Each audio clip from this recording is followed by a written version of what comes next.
All right, we're back. Hello, hello. And we are live for now. Okay, we were gonna talk to everybody. Our tenant, the policeman. I hope the waves don't keep you up at night. What can I help you with? I got shot. Even I can see that. I told you not to bring your trouble with you, policeman. We've got troubles of our own here. Though I suppose you took the worst of it. Turns out you were your own ill omen. Guess you were right. The men with guns were coming for me after all. I'm not sure those were the last of the men with guns either. There are always more coming for your kind, officer. Then we'll be ready for them. Goodbye, I'm off. I'm just telling everybody I got shot. Look, I got shot! Officer, what happened? You're limping. Why are you limping? You look terrible. I got shot in the foot. It was pretty badass. You would have liked it. Is this from the shooting in town? We heard gunshots. Not that we don't hear gunshots all the time, but they were closer than usual.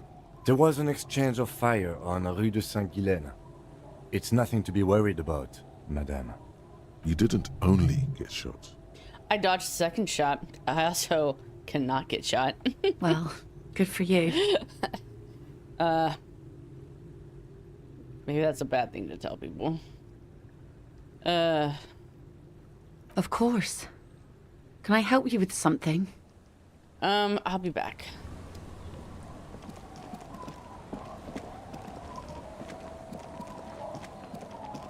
Guys, look, I got shot. Man, you're like bleeding now. Reality's really messed you up. The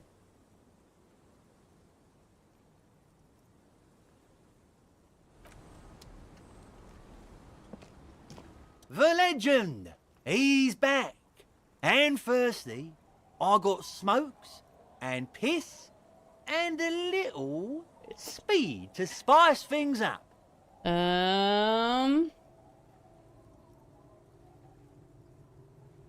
me some smokes. My kind of guy.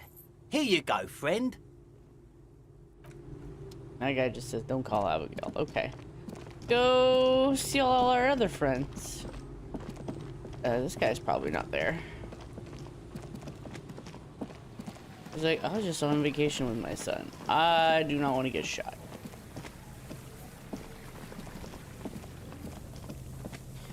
This guy's gone.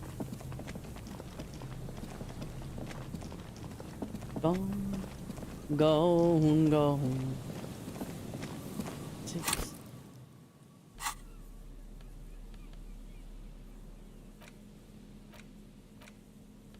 Let's see. How many of those? Tell me I have 0 uses left.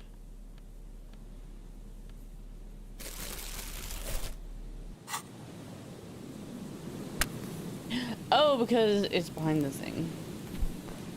Him.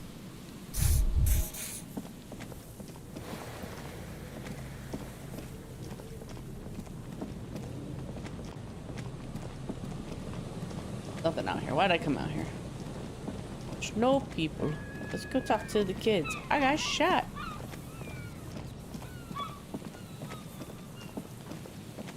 I don't know if I've ever talked to just everybody about getting shot.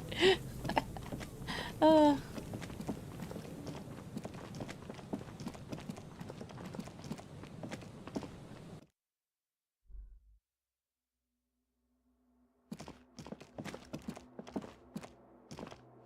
the god of dance is back! I'm dancing with the god of dance!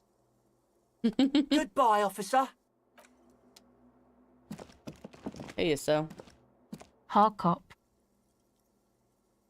I got shot in the leg. Ouch.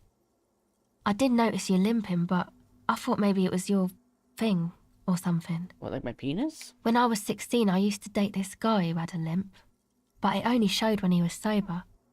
so I guess it wasn't real or something. I don't know. Anyway, shot in the leg? I'm sorry. Man, that must suck. O pasaro de hint. It flutters by your ear. It's what the Zemoyaki, the Gradian community in Revachol, call a person who never breaks under interrogation. It's an organized crime term. O passare de argent. Excuse me? She's attempting to remain calm, but the phrase made her flinch. I remember now. It's a Zemlaki term. Someone who won't break under questioning. An organized crime term. What do you mean?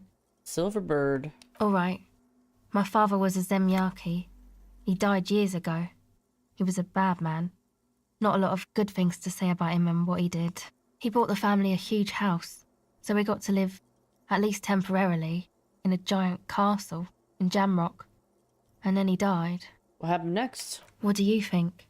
The competition came and took everything away. It was like in a war zone. So after his death, we had nothing left, and we were in danger. My mother had to change her name, mine too. We left it all behind. You sure about that? What about this drug lab? Drug lab plan. It was a stupid idea, and I'm still disappointed I came up with it. Aren't there any local authorities who might look down on such activities? I took that into account, of course. Coordinated the operation with the débardeurs. Else they might get unhappy. So what you're saying is Everard authorized this? Not in person, but I let them know. You can't do anything without the fat ones getting wind. It wasn't too difficult to convince them, really. It's a good thing you ended that mess, though. I felt I was turning Dadwise into a corrupt business person. Unpleasant. Come on, this is all fine. But you don't have anything on Everard now. That's not how these things work. We should confront Everard about this. Maybe we can manipulate him using the information. Yeah, we can't talk to him, though. It's all good to know, but let's leave it at that. Do. It's for the best. My empathy is question is Yo, terrible. man, what's on your mind? Nothing. He's like, I don't care about your physical reality. Oh, I don't want this. The mother of humanism stands above you, a precious and complex wax painting on a single pane of glass. A crack runs across the length of her body, her face oval and sad. How do I know this is the mother of humanism? Despite the damage you've done to yourself, the title appears lodged in your hippocampus. Okay. This is her innocence, Dolores Day. The innocence of humanism, internationalism, and the welfare state. Perhaps the most famous human being ever to have lived. No amount of Commodore Red can wipe her sad smile from your brain thing. It has survived the deluge and haunts you still, and will haunt you forever, as it haunts all men. Okay. Wait, what exactly is an innocence? I read a book about it, but it was fuzzy. The highest category of historic individual, an embodiment of the world spirit. A tyrant? In a way, an innocence is elected to office by the founding party, a precedent that has taken place a mere 6 times in the entirety of history. The legal system of the Real Belt is built from the ground up to accommodate inacentic rule should it coincide with our time. An innocence is infallible. The decisions made by one are not decisions. They are inevitabilities. What would have happened anyway? Only accelerated, packed into decades instead of centuries. An innocence is a continuous, compressed event, a sacred human being. It is an honor and a glory to live when one is in office. Is one in office now? No, we are alone. Okay, when did she rule? 300 years ago, in the wake of the discovery of this Isola, the Insulindian, by explorers from the continent of Muindi. She is, among other things, the innocence of inter-isolary travel and the connected world. What else do I know about her? Many things. You know she was a woman of the court, the wife of an influential Marchese, and eventually the principal advisor to Irene La Navigateur, Queen of Suresnes, modern-day Sir La Clé, Also, that she was gorgeous beyond beauty, draped in ancient sadness. Are you sure you want to remember this bit of historic trivia? Standing under a long, slender form like this, dwarfed, Where is this coming from? the past. It's a silo of sadness, fermenting. You should keep away. No, you must know. Okay, what else? Was she smart? Terribly, women of the court were expected to play both contract bridge and chess sufficiently well to prove an interesting challenge to a man. A simple grasp in matters of philosophy, theology, and science was encouraged. She was, by all means, a kept woman. She made the most of her position in the antediluvian court, a court visited by the most prominent thinkers and artists of the day. In secret, she was becoming the era's preeminent philosopher of the state. A scalpel, a piercing gaze. She was an almost preternaturally magnetic and intelligent individual. To her contemporaries, she appeared out of time, a messenger from the future of the species. We all fell in love with her, head over heels. Even before she was declared an innocence, her influence was tremendous. How come? It was on her advice that Irene Le Navigateur sponsored a number of voyages into the Pale. A costly, often tragic endeavor, ultimately vindicated by the discovery of the new world, the piece of reality you're standing on. She was crowned 2 years after the first expedition returned, setting in motion what is widely considered the greatest era in history. The DeLorean era. Wow. Wow, indeed. When her innocence was declared, and the queen she had advised for years fell on her knees before her, she was so overcome with emotion that her lungs started glowing in her chest. Bystanders reported golden filaments lighting the already sunlit chamber around her, clearly visible beneath her dress. That is why the lungs are the symbol of love for the cultures of the Riel Belt. I want more. As did we all. The lands of the Mesk and the Occident, and even faraway Supremwindi, altogether 21 of the 40 mundial nations of the time, immediately accepted Innocentic rule, even before her crowning. In a city called Advesperaskit in Vesper Messina, her homeland, the name of the city means evening comes, but it happened on a winter's morning, with the canals frozen and slush falling out of the sky. She was dressed in a white and pearl dress on an emptied-out plaza with the crowd far away. Already, her Theriers, the secret servicemen of the Innocents, were worried about an assassination attempt. I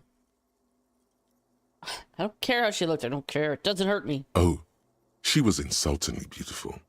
She was humanity's young mother, a perfect mother. It was as if her face and shoulders and hands were covered in a soft down of underfeathers. You know this well, very well. Midwinter snow was beating the cobblestones around her. A small attaché of officials stood by as her Theriers placed a white gold wreath on her head.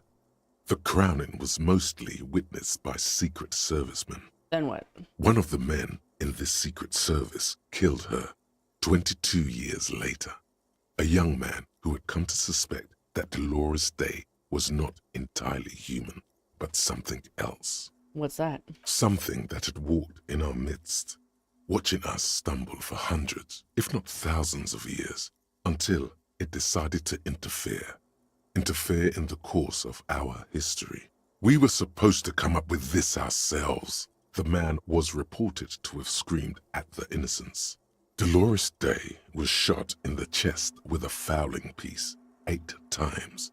The man, thought to be insane, said he once touched her and her body had been unnaturally warm, like a furnace, and that sometimes, while on duty, he observed her forgetting to breathe for over 10 minutes. This inhuman quality was witnessed by many others as well, glowing lungs and all. It is commonly attributed to mass hysteria and religious psychology. There's something terrifying about her? Terrifying is a term too emotionally charged for your semantic memory, or what remains of it.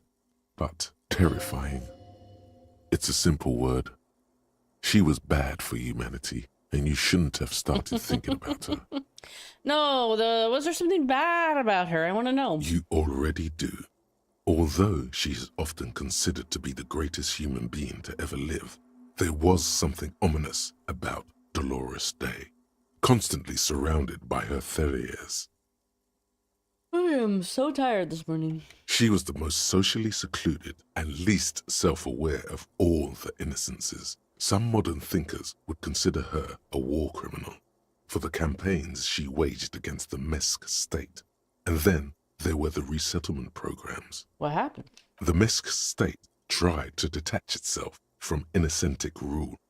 Parts of the world were experiencing whiplash from accelerating into secularism. Her mandatory education programs and mass resettlement of upstream Marguerite were problematic as well. Dissenters were suppressed by a military force she called the Army of Humanity, suggesting those who fight against it are not part of humanity. She adored chess, yes, but also military war games. Dolores Day often holds a tiny tin soldier between her index finger and thumb in icons such as this. She was also blonde, the blondest woman you have ever seen, with green eyes the color of the Pacentic, Mare Interregnum. Mare Interregnum. See the something C. The Latin. Mare Interregnum.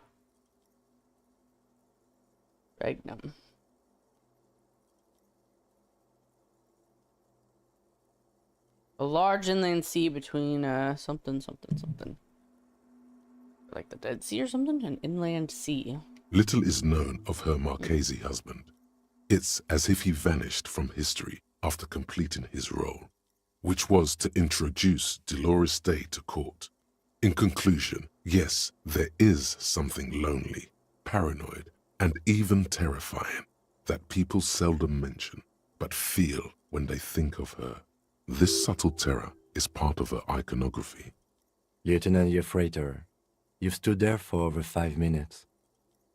What are you thinking of, if I may ask?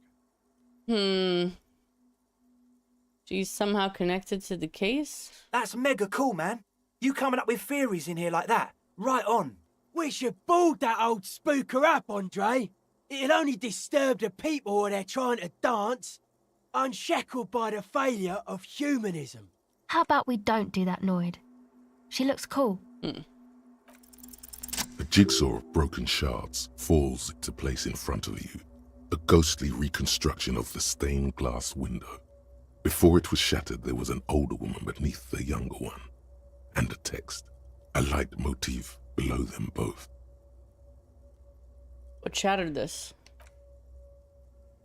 Unknown. A motor carriage, a gunshot, someone falling into it, or maybe just hooligans looking for something to break. A gunshot, body falling down, and a terrible act of violence in this church sometime back in November, perhaps, or October. Who is this older woman? The escutcheon on her throne says, Irene the Navigator. She is depicted as an older woman wearing thick-rimmed eyeglasses, holding a golden Reichsapfel in one hand and a scepter in the other. This is the queen her Innocence Day advised. Above, she herself is whole. With that... right... Sap... Bell. Meaning... Oh, that's not what I had. Back. Right. Sap.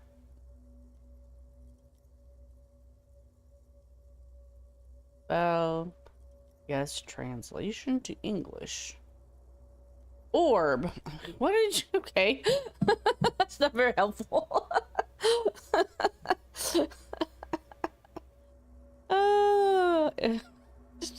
orb. Just say orb. Makes it sound fancy. She's just got a circle in one hand and a staff in the other. Okay. Small figures of wise men, common men, worshippers walk up the stairs to stand at her feet. Secret servicemen, Ferallaires, stand in a row guarding her. It must have taken years to produce this work in all its dizzying detail. And the motto, what does it mean? What does it say? What does it say? What does it mean? What does it mean? What does it say? Below both women, in luminous black letters, Après la vie, mort. Après la mort, la vie de nouveau. And then along the left side, Après le monde, la gré. Après le gré, le monde de nouveau. Lieutenant, this used to say afterlife, death. Death, life again. After the world, the pale. After the pale, the world again.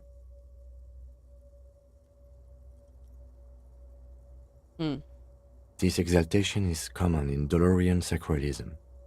In the early years, it was even incorporated as the RCM slogan. No more, however. Why? It was deemed subservient to use a strongly moral intern-related motto. We already suspected of bootlicking. The sentence was also seen as too feminine. It was a macho thing. What is the RCM motto now? Justice, union, prudence, and force. Not very feminine. I don't know. I like the other one better. So do I. A little abstract, a little weird. The mother of humanism towers above you, a wax painting on a cracked pane of glass. Nothing has changed in her expression. Hey, her Innocence Dolores Day liked little figurines, right? Liked holding little men between her fingers, remember? What? You have the headless Falcon Rider figurine. You should give it to her. Win her back. What? Win who back? I can't win her back. She's a long dead historical figure. Don't be so pessimistic. Love doesn't die that easily. This isn't funny. You have a bad feeling about this one. All right, yes. This is a task of mine now. So very, very, very nifty. Nifty and mysterious. This is surely what the figurines are for. For sure. Hey, Soon, guess what? I got shot. Yes, what is it? Oh. Never mind. Hey, guess what? Egghead, I got shot.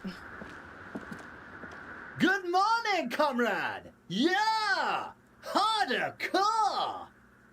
It's true. Okay, bye. Nobody cares that I got shot, I guess. All my empathy checks are unempathied. Who do I want to sell? I haven't connected to the kids at the spiritual level. Oops.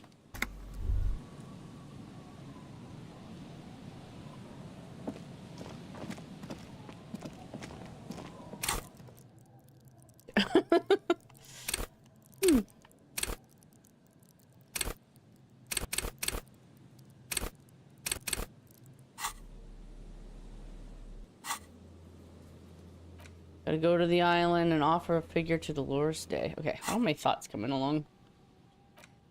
Cleaning out the rooms. Has an hour, 52 minutes left. And Celindian Miracle has 6 hours left. I think it kills 6 hours of time. Why is my head doing this?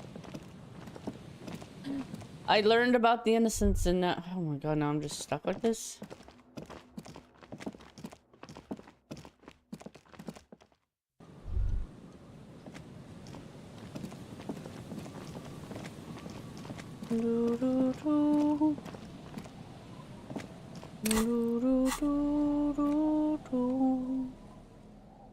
Okay.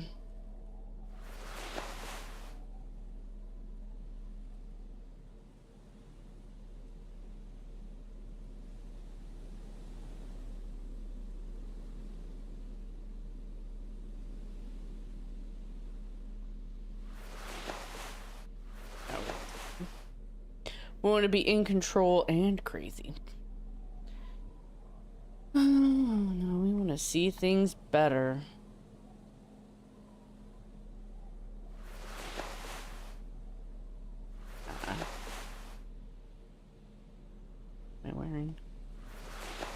Ooh, nice. I don't know if we need a logic shirt.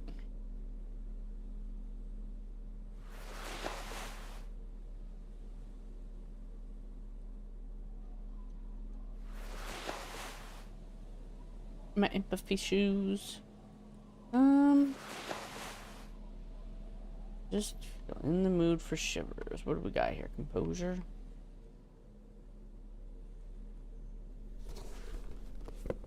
Oh. Ooh. Yes.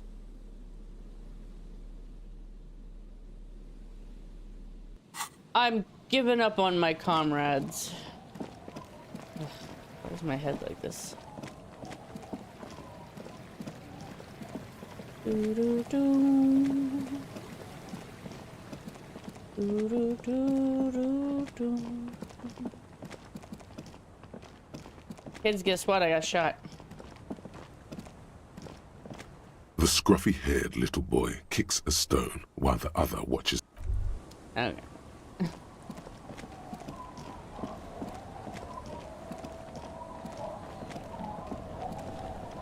Aye, the sea's gonna calm down soon. I can feel it.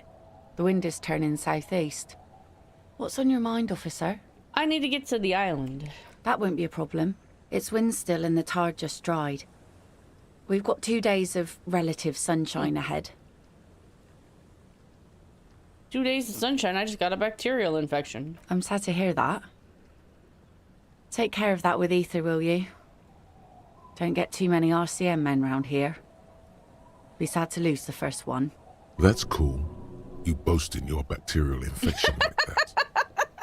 Yeah, that's sexy. I love a bacterial infection.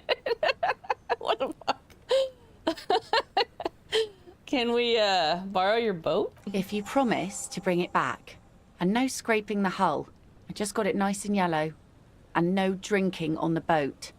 And no joyriding either. Of course, ma'am. It's only for a day or two. Official police business. Aye. Yes. What if I want to rock? See, that makes me not want to lend you my skiff. On a boat, rocking leads to capsizing. That there is an absolutely 100% rock-free skiff. You got that? Okay. What's on that island? I saw some kind of ruins through the binoculars. Used to be some kind of fortification there before the war. For the communards.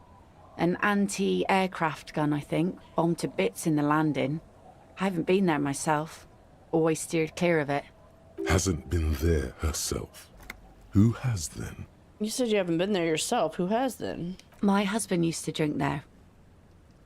Him and his drinking buddies. Always seemed like a bad place to drink to me. People died there during the landing, you know. My mother told me. The kids sometimes go there too. I know they do, on rafts.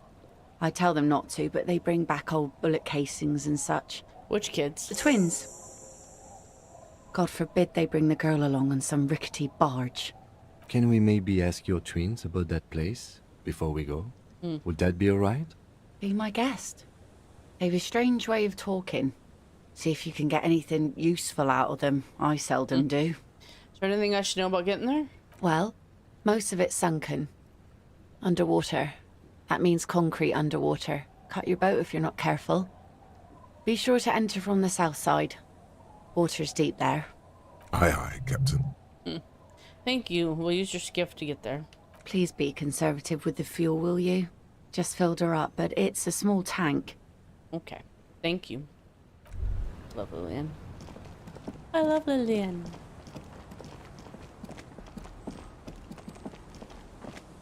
Is what I got The shot. scruffy-haired little boy kicks a stone while the other watches him do it. Okay, kids, you've been to the island, right? On that island, Yeah, that one. I need to know what's there. that's, nothing. It's just a seafort and some plants. You can take a raft there. It's great. And we make a fire. We make a fire. Mm-hmm. Gather the sticks for the fire. And bullets. Oh, not real bullets. Empty bullets. Bullet shells. There are a lot of them left over from the war. Wait, but this could be important. you mean shells? I don't know what those are. What then? They're lights. The fire guy comes and asks us to put the fire out. Your nerve endings sting from the mention of a guy. They must mean a human being on that island, but it's cut off.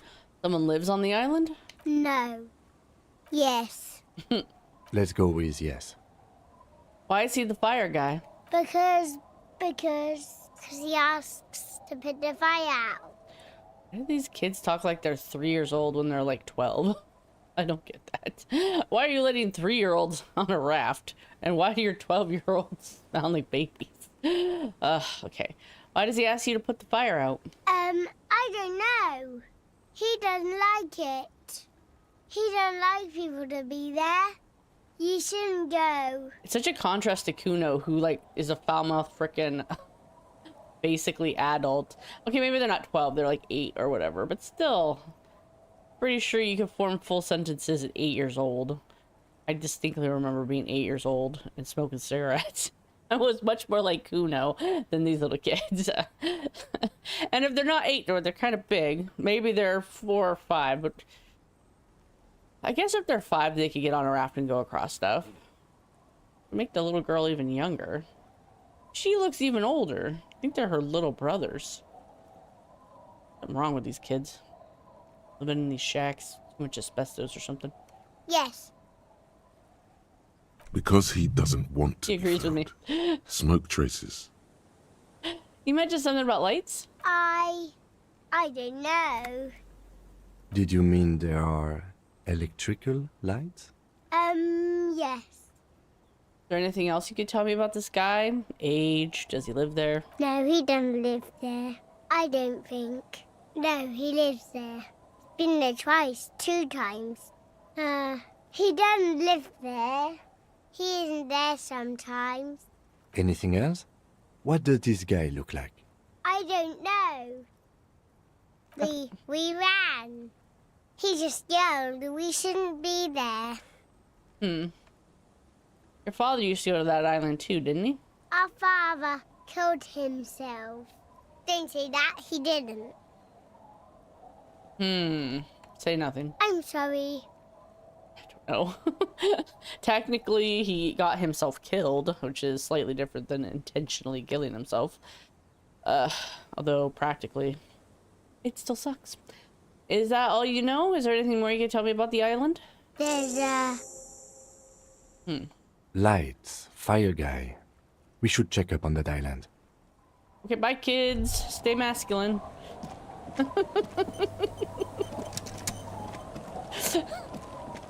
I gotta use that more. I say that to my brother sometimes now, and he's like, A skiff with a small steering engine in the back floats on the calm mirror of the sea. Its 2 seats are empty. The boat's belly is a shiny yellow color, industrial paint over fresh tar. You see it reflect off the water, along with the factory number, A72. does that number sound familiar? Once you get in, that's it.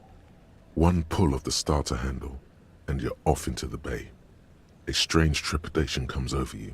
Write that number Are you down. sure you want to go now? I mean, Have you made all the necessary preparations? Closed all your accounts? Remember what the net picker said. It's a small tank. You won't be going back and forth on this. they're distracting me. I need to remember. Yeah, all we had to do today was tell everyone we got shot. And think those thoughts, but I think we have time on the other side to think. Thinking our thoughts just requires time. We can get some time. We'll read a book or something. A72. It's tickling my brain. I don't know why. Okay. All right. I think we're good. You take the engine, Kim.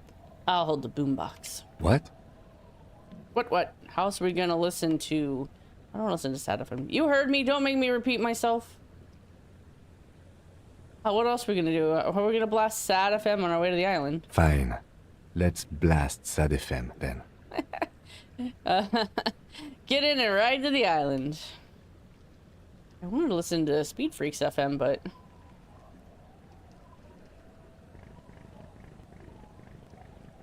Doo-doo-doo. Listen, no music. A little weird. Doo-doo-doo-doo. Song that's playing that you can't hear. I have been copyright claimed for this freaking game so often now. I don't know. The people who manage Sea Power is what they're called now. They changed their name from British Sea Power to Sea Power because they thought British Sea Power was too colonial or whatever, which is true. And so they changed their name and they got some management to help them, I guess. And now they copyright claim videos with their songs on it, which is annoying. I'm too small. If I make a counterclaim, they just ignore me, or I'll get my freaking channel deleted. The whole thing is crazy, and it's too much of a pain in the ass. But it's sad, because the music in this game is really good, but I'll pretend. Do do do do. Down, down, down, down. This is what it would be like in real life. There's no music in real life. You just go about doing stuff. Isn't true, though. First time I moved to Portland, Oregon, I was walking on the streets, checking it out, and there was just saxophone music playing. Some dude on a street corner. I never found him. It was just echoing through all the buildings. It was January, and there was snow on the ground, and nobody was around because it was like the 2nd of January. Pretty awesome. I take it back. Music sometimes just randomly plays in your life. But not now. Now we just get this. Do, do, do, do. When we're done with this one, I think I'm going to play a hidden object game. Just a one-off. And then I'm coming back to this game. You guys are just going to have to suck it. But I'm going to do a fascist run. And I'm debating if I'm going to do it. I'll probably do it on YouTube because the other... I don't give a fuck about the other site. Like a mean high school. I just don't care enough about it. Which is sad because, yeah, definitely the chat's better. But maybe I'll do it here and just bump the rating up to 18 plus. I don't think it's going to be that horribly worse than this, though. So maybe I'll risk it and we'll see. Otherwise, I might have to unlist the streams when I'm done with them and put them in a playlist.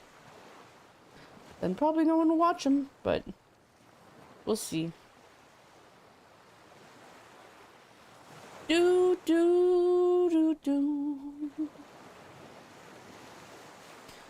The boat comes to a slow stop. The lieutenant turns the engine off. Then there's silence. After all that noise.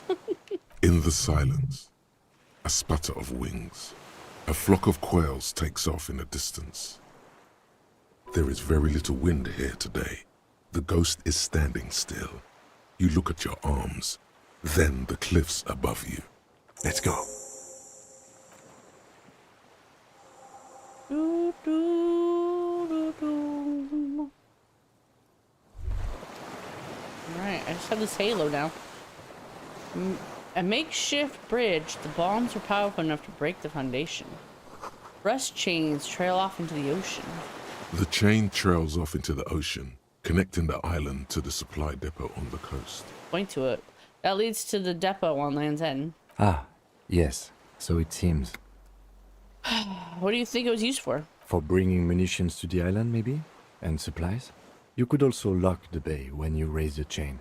As a defensive measure, lock it off that side of the bay. Lock it from whom? From enemies. Enemies of the commune of Ferallair. This sea fort was a revolutionary fortification, I believe. Okay.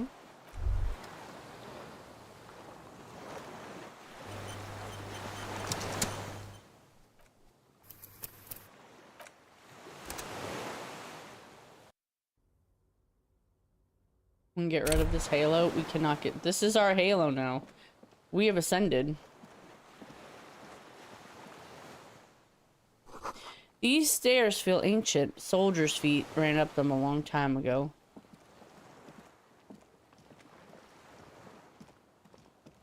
Attention! Inflammable! Some fuel has leaked out from the barrel. Black Vicus. There's a lingering trace of mazout in the air. Mazout is like burning fuel, I think? Oh, shit. Warm air from the inside of the building. It's warmer there than out here.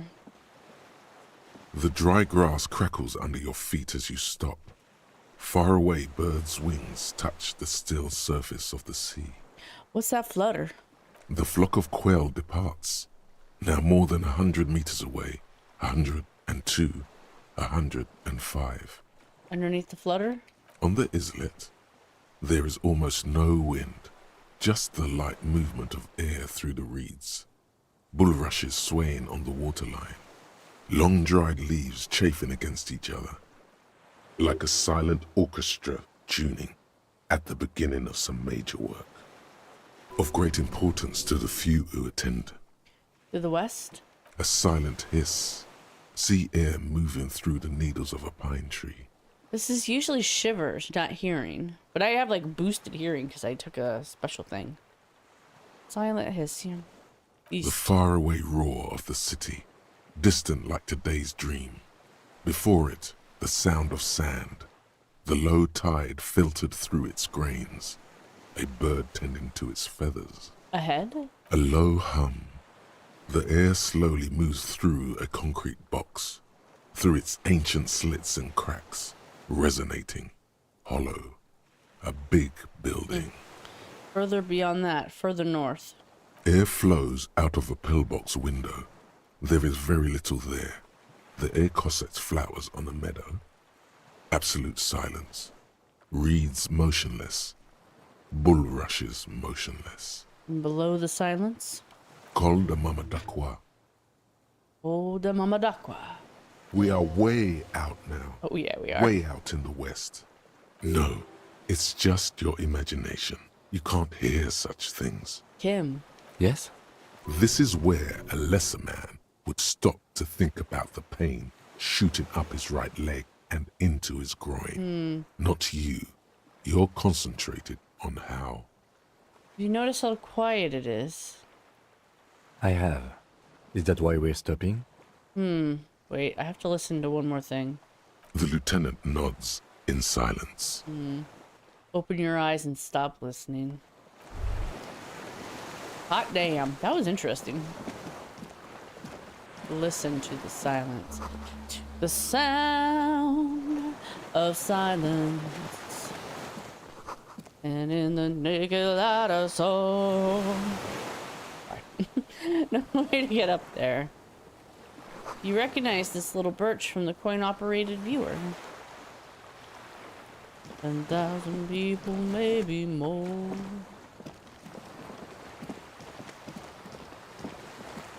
Oh, that's... Okay, we got 2 doors, 3 doors is what we got. And in the naked light I saw on the bridge. Careful, these stairs have collapsed.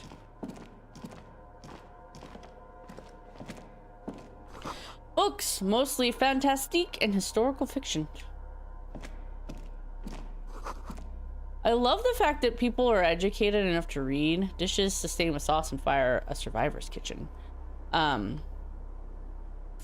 they spend all their time, like their leisure time is spent reading. It's interesting. You see candles planted on a broken rangefinder. A moth bitten bedsheet keeps the something out the wind. What's this?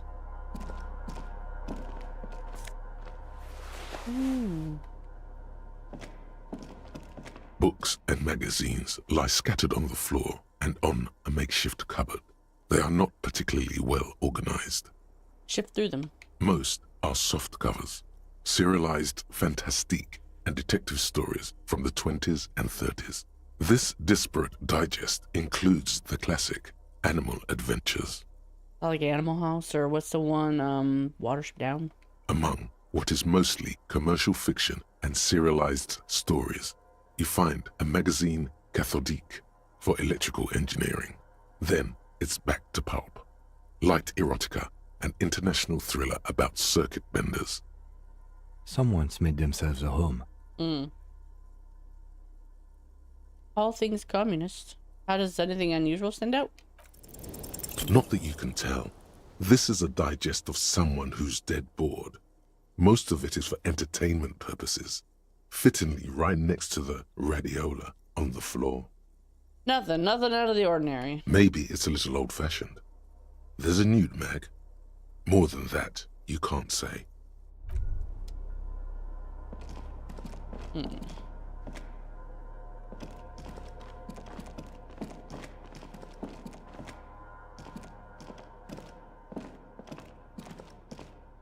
This was once an armament rest.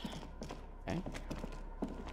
An old cylindrical generator is nested above the ammo lift, with makeshift electrical wiring running out of its side and across the floor. The cables disappear into the wall to your right. The lieutenant puts his hand on the metal barrel, checking for warmth. It's cold now, but someone has been maintaining it. The wiring has been repaired. Where do these wires lead? Downstairs, somewhere? What kind of generator is this? Liquid carbon. I would imagine it takes mazout. The kind that's favored by vagrants and fuel thieves.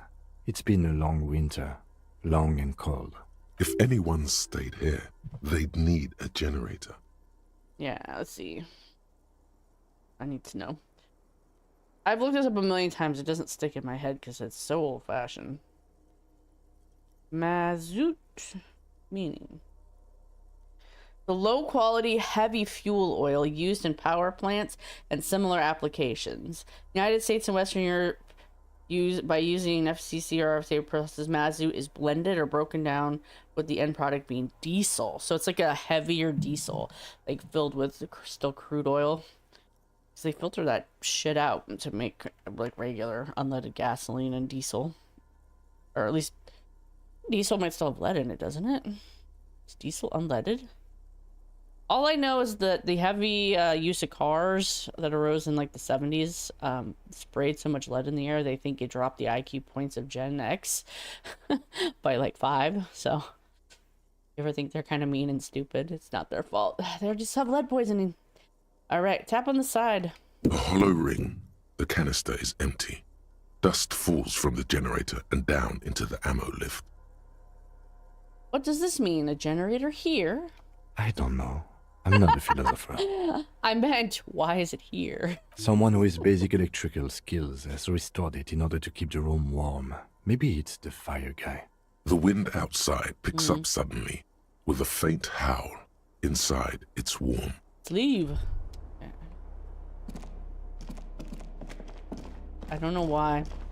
We've become saints.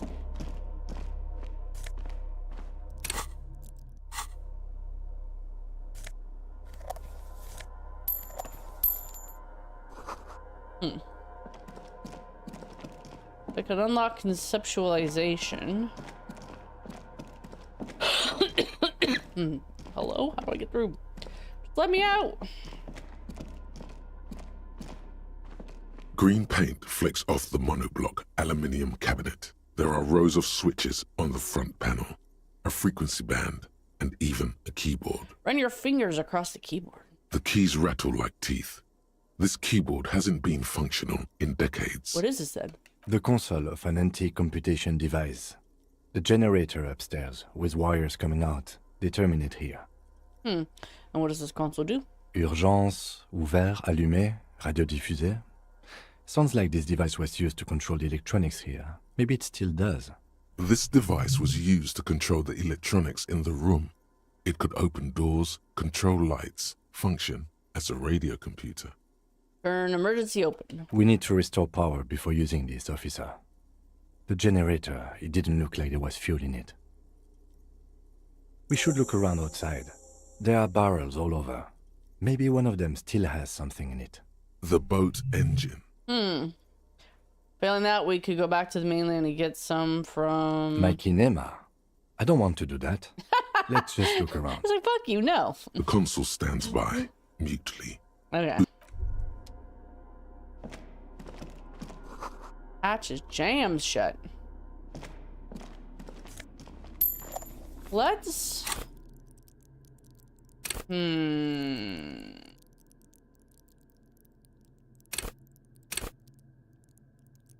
Should we boost our... I think I should boost this.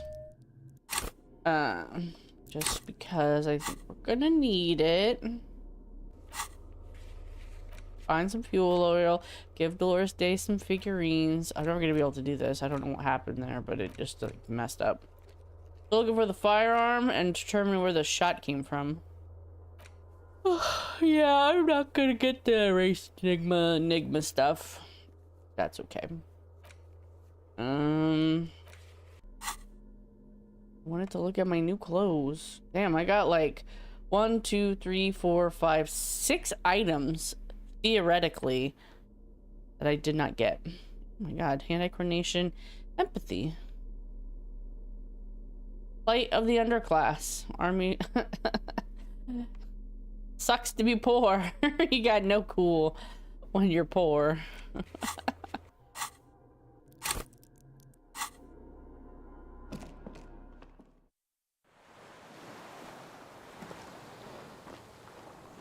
Hello? Hey, it's gone. Firing slit. You can't see inside. What's down here? It must have taken a direct hit to take such a large chunk.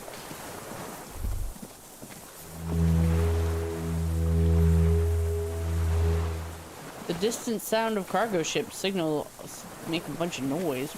Woo. I love that sound. Or maybe love is the wrong word.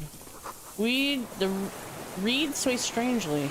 Nah, it's nothing. It's nothing. You're fine.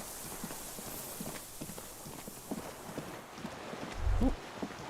The ice cracks under your feet. Be careful. Don't fall in.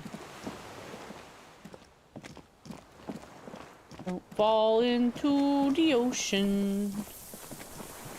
Don't fall into the ocean. Yes? I want to talk to you. A strange feeling, looking at the water. Maybe you should just wander off into the sea.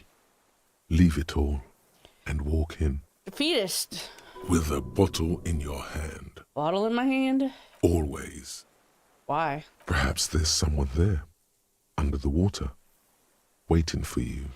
I cannot drown underneath something, something, something, something. That song. Where it has always been. In front of the video rental, on the corner, at the crossing. Smelling of tutti frutti and betrayal. Baby, you know it's going to hurt. But it's cold. Yes, cold and still. But love is warm, like the inside of her mouth. Yes. Oh, fuck, yes. Go there in your head. It's been days since you thought about her. A week. No, we're not starting with that. Not now. Not this time. Yeah. This thought is over. Don't think about the bad lady. Raise your sights. In the still mirror of the bay, you see Martinez, reflected. Tall edifices of ruins reach into the water, like shimmering towers. And the shacks too. Pine trees and motor lorries, upside down. Islets and posts, like stepping stones, lead into the water in front of you. Go. Step in. It's been too long. Shake your head. Get out of my head. The winch is broken. Rust has eaten what remains of the chain. You trying to smoke a cigarette? Him. Don't do it. The pain in your pelvis makes you wince. Then you continue. That's right, I'm tough. We can do it. The inside of the fortress. You make out the console and the blast door. Hey! Take it all. Loom fuel canister. An old medicine cabinet newly stocked with Dramamine. Weathered artillery map showing the coordinates of the Bay of Revachol. Kill this man shit. I need a cigarette, Kim. I got Dramamine. It's fine. There's a rain-soaked mattress on a concrete slab, only half covered by the crumbling roof. At the head of it, double embrasures, firing slits like two eyes in the wall. B triple prime. This looks like a good place to shoot from. Inspect the mattress. A single-person mattress, modern, civilian use. Brand name, Marjorie. There's a fuel stain on the cover, along with cigarette burns. And an empty can of beans on the ground next to it, filled to the brim with cigarette butts. Pick one out of the can. The silhouette of a tobacco picker adorns the paper filter. The brand, Tio Moteri. Tio Moteri, like the ones we found at Land's End, remember? I may have been wrong when I said it wasn't important. This means the same person could have visited both locations. I didn't see any signs of smoking inside, though. If people live there, they keep it tidy. This here may also be a smoking spot. Inspect the wall. There's a firing slit in the wall in front of you, like a little window. Touch the concrete first. Quite old and grimy from years without cleaning by anything other than the rain. Look through the hole in the concrete.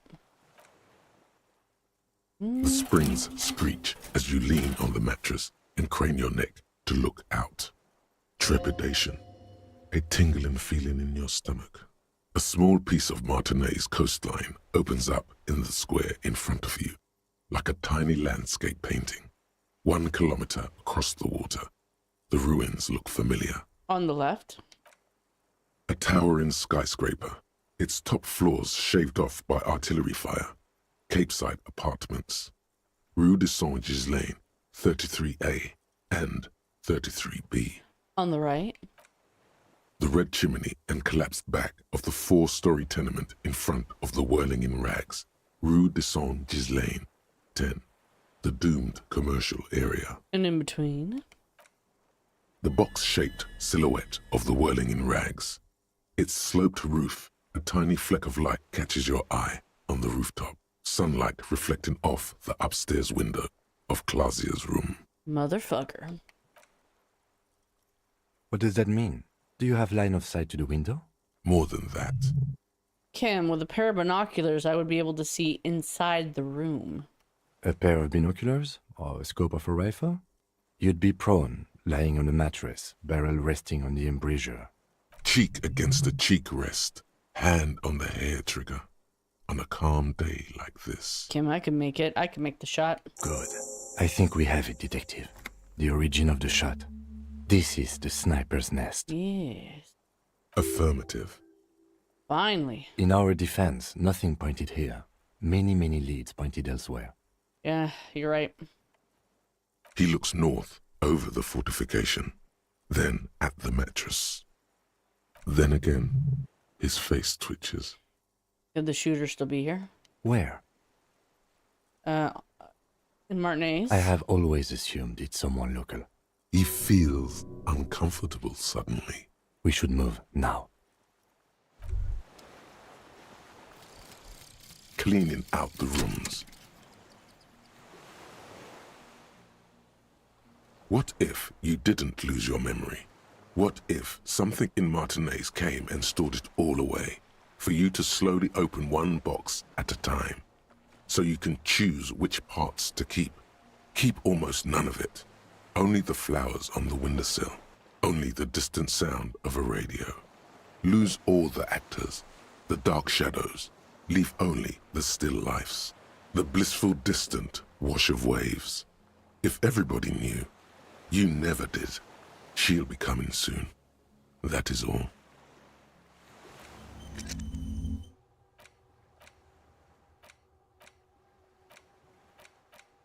How much hours left? 5 hours. About 5 hours for both. There's a rain-soaked B triple prime. Hi, baby. Meow. You feel eyes on your back. Someone's watching you, but you can't say where. Feels like Kim. Something's happening. I mean, that is such the most beautiful explanation of this game. And that's why I want to do a fascist run. It's not a popular run, and I never see people play a fascist run because it's gross. It's gross, it's a little racist, it's fascist, whatever. But that's part of the boxes that were in his head.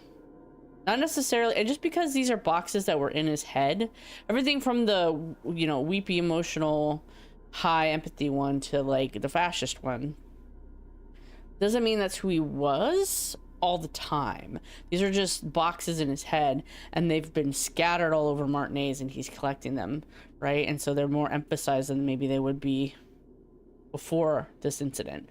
So I think it's just, because I'm a nerd, to look at those boxes that people don't look at normally, the honor one and the tradition and the fascist and all of that, to see what's in there, because I think that says a lot about his character and who he was, and like maybe the influences of his life. Because even if he was never like a big fascist before, or he might have leaned that way or had a history, his family was that way or something. So it would be really interesting to kind of explore that and where that comes from and what that looks like for Harry. So that is why I will be doing a fascist run.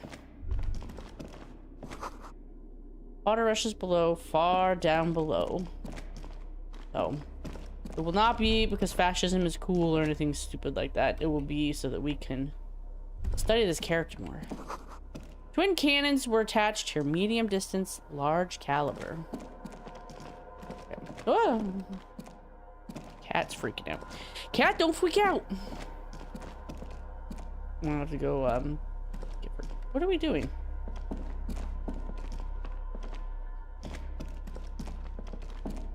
I'm gonna leave. Oh, I gotta go upstairs. Okay, that's me, you're right. I'm a stupid. This building is confusingly built. Oh! That's it. ICM? This feels familiar somehow. Kim, what's the ICM? Insul Indian Citizens Militia. It's the official name of the Communards Army, the black and white army of the revolution. Sounds an awful lot like RCM. It sounds like RCM, Revichol Citizens Militia. It does. Why? The RCM may descend from the ICM. May? It's impossible to say. Oh, It was chaos after the war. The name was good for getting people to join us. Revichol West was mostly workers and criminals. nice political thoughts rush through your neocortex. Zoom, zoom, zoom. A mediocre athlete would pant from dragging around his body on a busted crutch. But not you. You're thinking about politics with blood dripping down your thigh. Right, I'm a real political animal. What I'm hearing is we descend from the glorious Revolutionary Army. A little embarrassing in 51, no? Maybe we need a rebrand. Let's see, ICM sounds like ICP, very close to the International Collaboration Police. Nice and normal that way. Just catch your breath, man. This is better preserved than the others. You can still read the sign. A white star. No, an upside-down star. With its horns in the sky, the symbol of the commune. Are those speck stars too? No, that's the uninhabited archipelago. A DeLorean-era symbol of Insulinda, known as the face in the sea. Looks old. What's it still doing here? After 44 years? That's not nearly enough to hide what happened here, Lieutenant Gefreiter. One of these barrels was still leaking fuel, as you saw. The city is full of things like this. Old bullets, guns, fuel. This was an argument in The Last of Us. When he sucks the gas out of the tank of the car that's been sitting around for 20 years, fuel degrades. Not necessarily that useful. Although heavy fuel maybe... I don't know. Maybe it degrades to a state that's usable, but it's more like regular gasoline? This barrel has run empty. There's almost nothing inside.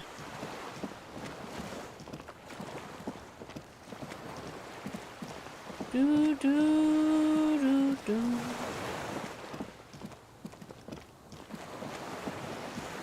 I feel bad. We should pay her for her gasoline, by the way. Okay, we can go back inside now. Thought there was gas out here for some reason. Oh, gosh, yeah. Was there gas in that thing, or was it empty? This old cylindrical generator waits with its fuel cap open. Makeshift electrical wiring runs out of its side and across the floor. Put some fuel in the tank. The lieutenant assists you, holding the canister up to the fuel tank as you tilt. Dark brown, viscous fluid pours out, and the room fills with a chemical smell. There's a red starter switch on the side of the cylinder and a start rope on the other side. The lieutenant flicks the switch. Pull the rope. The recoil start wakes the old generator up. The machine sputters like an old warhorse before settling down to a rattle. That should do it. All right. Let me... I mean, at this point...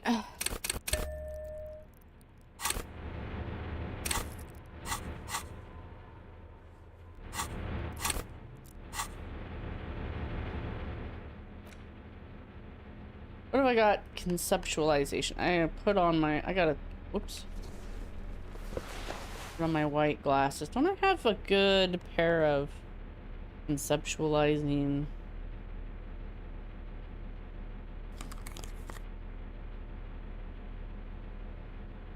sunglasses? Might need this.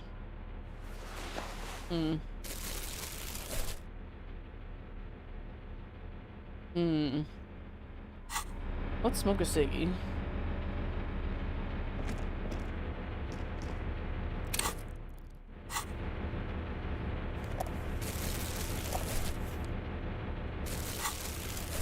Honestly, I don't need. What else do I need? Equip this to impress yourself. Hell yeah! The blade of this mass-produced saber is dulled over the years and won't slice or stab anyone. It still commands respect in your hand, however. Holding it onto its bakelite hilt fills you with a sense of purpose and a memory of the date. Very cute. Whoops. Cigarettes.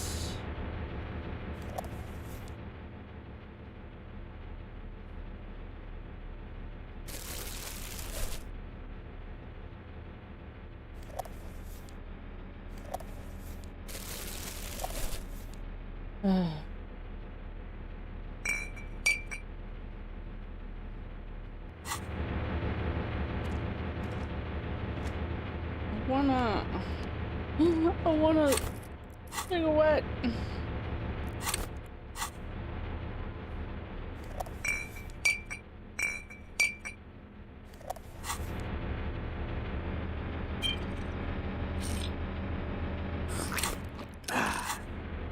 I was in the mood, Kim. I'm sorry. What, am I out of cigarettes? What's happening here? Got 8 uses left.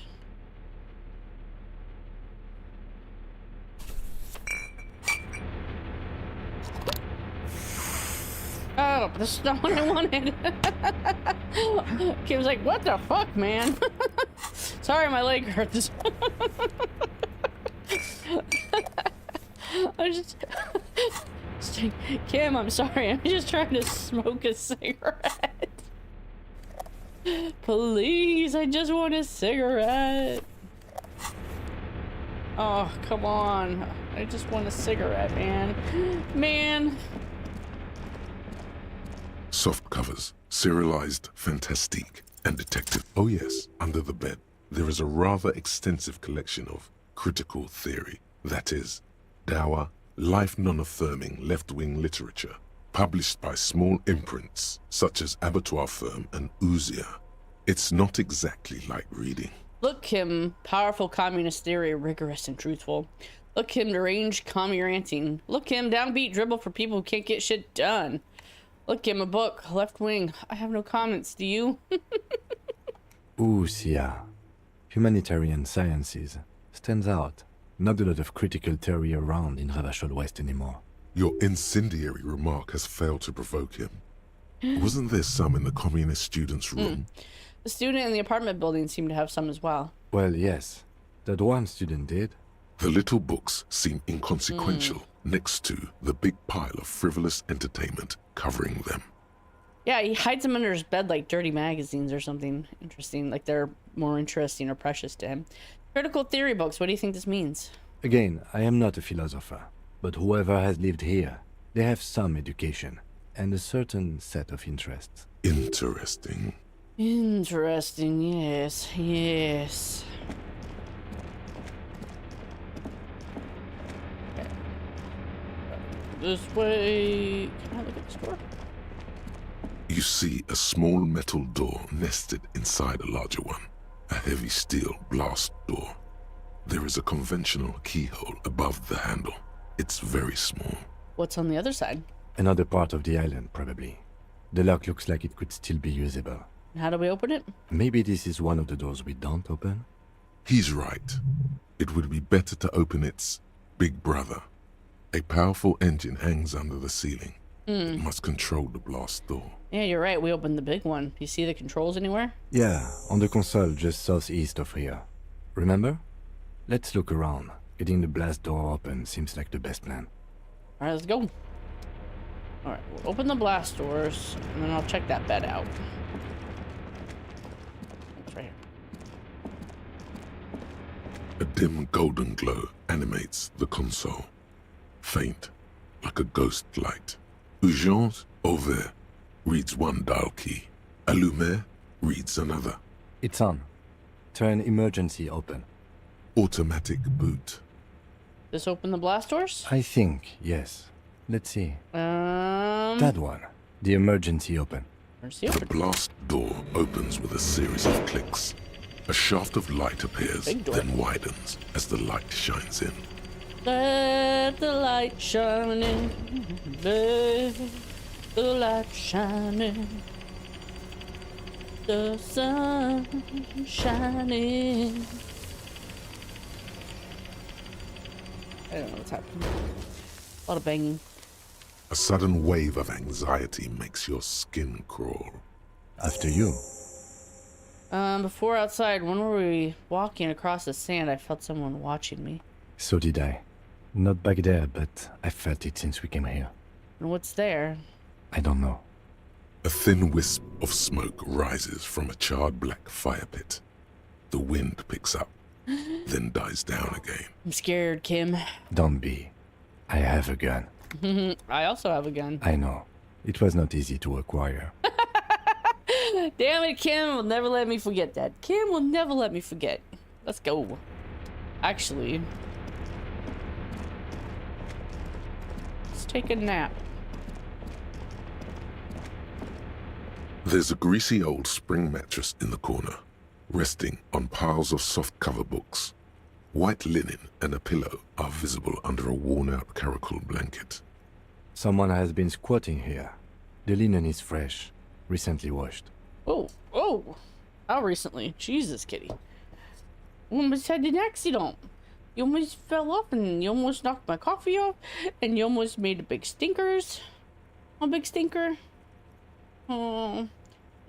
Oh, you're such a weird little baby. I gotta get a nice brush because you getting old and not brushing yourself as much as you used to. Which is good. Just get some hairballs like crazy. Poor baby. Made of hairballs. Let's see. How recently? You force the rest of the sentence out through pain, thick as molasses, no longer able to hear yourself speak. You know, officer, you can rest here if you are feeling tired. I will keep watch. You could use some rest for what's ahead. Just take a little shut-eye. You face the concrete wall. There's less light there, in the dark corner. Like a dog, you lie there. Curl up with your knees close to your chest. The blanket feels cold. The entire room does. Concrete and cold. Minutes pass. Half an hour maybe. The sounds of the sea beyond grow distant. Your eyelids close. Until you feel yourself standing up in the darkness, right next to the mattress. Slowly, the world begins to hatch from the blackness. It's evening.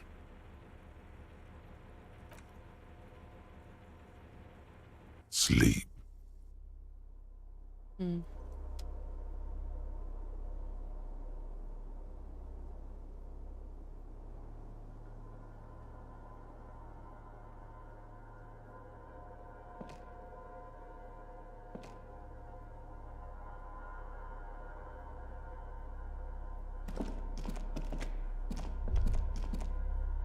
Lieutenant is no longer here. Go outside to the beach. The door is back. It's like you never opened it.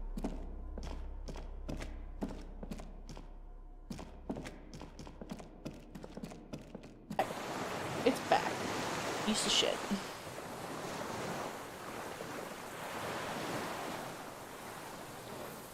That darn internet. But as I was saying, look at this light. Look at it. What are you doing? Look at the light. Look at it. Look at that beautiful highlight and everything. Okay.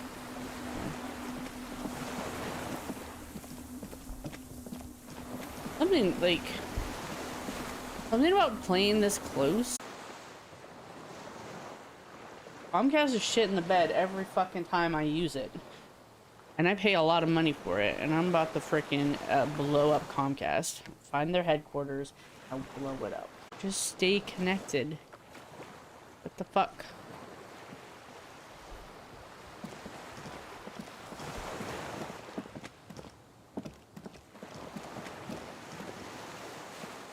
Guess I'm staying here for now. For now. Eye on shit. Now do it. Walk into the water. Walk into the what?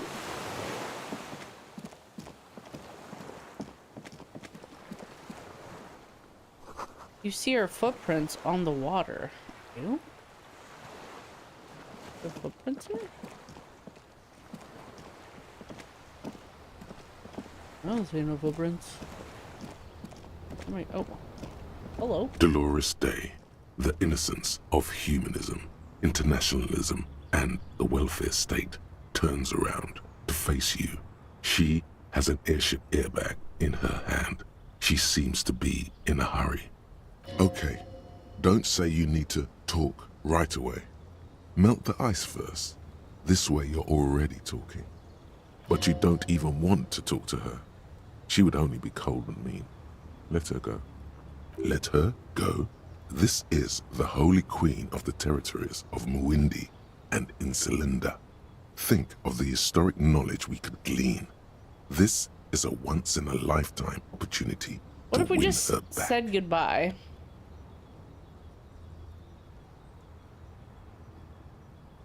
Kinda wanna know. I'll never be able to give her a thing. Is what you want to say, but you don't. Hammers clang in the distance. Children laugh. God damn it, everything was fine already. The light from the video rental casts shadows on the ground. She turns her face, and it's illuminated by it. Red and cyan. I can't help you. I'm totally useless. Everything I've said is lies. I want the exact same bad things you want.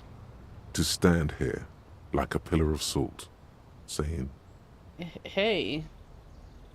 Hey, How are you doing? I'm doing really good, actually. Both professionally and romantically. I've come to a fulfilling and peaceful period in my life. Well, how are you doing, Harry?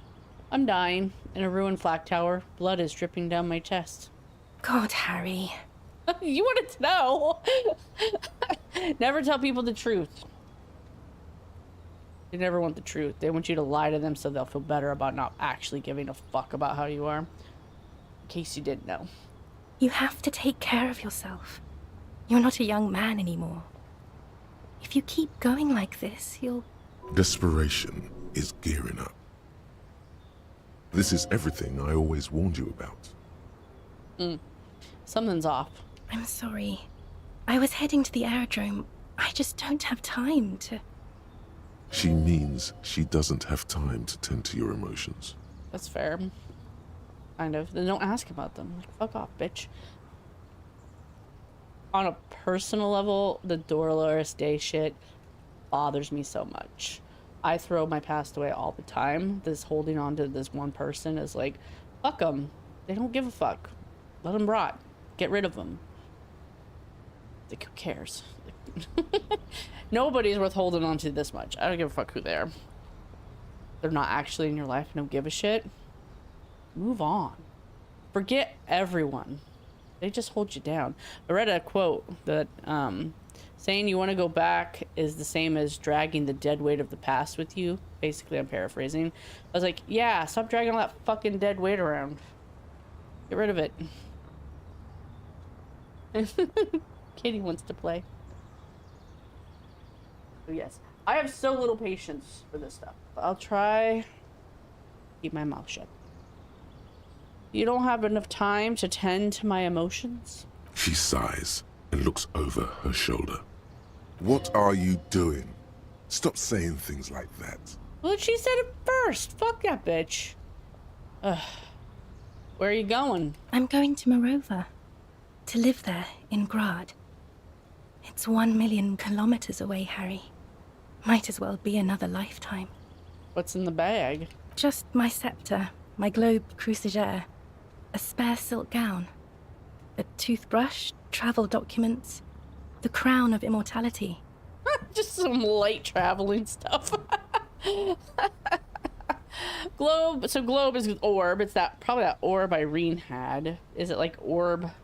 Like a symbol of ruler, crew. Sigere.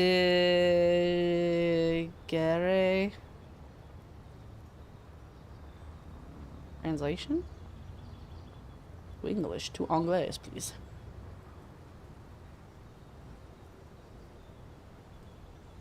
Okay. This is the meaning, and there's no meaning here. Every site I go to these days is like, I gotta make sure it's not a fake site. It's like, fuck all of you. Why are these... Anyway, I'm getting a little annoyed today.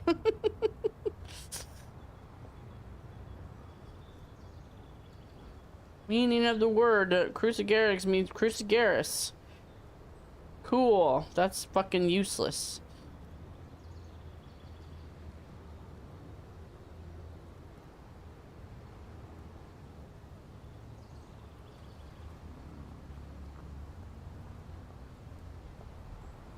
Cross bearing? Surmounted by a cross.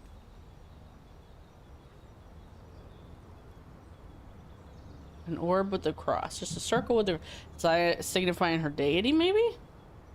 A silk gown, a spare one. You can never have too many silk gowns, I suppose. That for me, kitty. Crown of immortality. Aren't you already wearing one? How many do you need, bitch? Oh, this. This is just a wreath. The crown of immortality is made of rarefied light, mana and raw palladium. Of course. It was passed on to me by the rulers of late antiquity. She looks at the suitcase, not knowing what more to say. Then, over her shoulder. Silence. Her nuptial gown flows in the wind, wraps around her holy body. She's in a wedding dress? God, Harry. Fucking A. You never even married the bitch. Anyway. Your skin is holy and soft. You sound like the dude. He puts the lotion on its skin. Don't be so weird. Don't be so weird. No, Harry. It's just regular skin. I'm not as beautiful as you always thought I was. Let's not get into. Yeah, let's not. I'm sorry I said that. That was creepy and weird. It's okay. Can you stay for a moment? We need to talk. We need to have one more massive epic showdown. No, Harry. No. I don't want a massive epic showdown. I want to go to the aerodrome. I have tickets for the 10:20 flight to Morova. Really, we don't have anything to talk about anymore. Every combination of words has been played out. The atoms don't form us anymore. Us. Our love. Our unborn daughters. So remember the phone call to the video rental place? This is what I was talking about. This unborn daughter that he sees that story of a man with dementia who lost his wife and his daughter died. As a reflection of his own life because his wife left him and his possible kid. It's all gone. I have to go to the aerodrome. I have to leave Revachol and you. And you have to be alone. In hell. Forever. That's just the way it is. Oh God, whatever you do, don't try to kiss her yet. Not after that. You're still reeling. You'll fall over if you try it now. Why are you zooming out so much? But that's not a very good way for things to be. It's not. But what? Tell me something good. I don't know why I said but. There is no but. That's it? That's it, yes. We've talked about it a million times. You will get over it. Just like I did. People do. Things will get good for you again. Where in hell? Things in hell always get better. Stop. You're only making it worse for him. You never help with anything.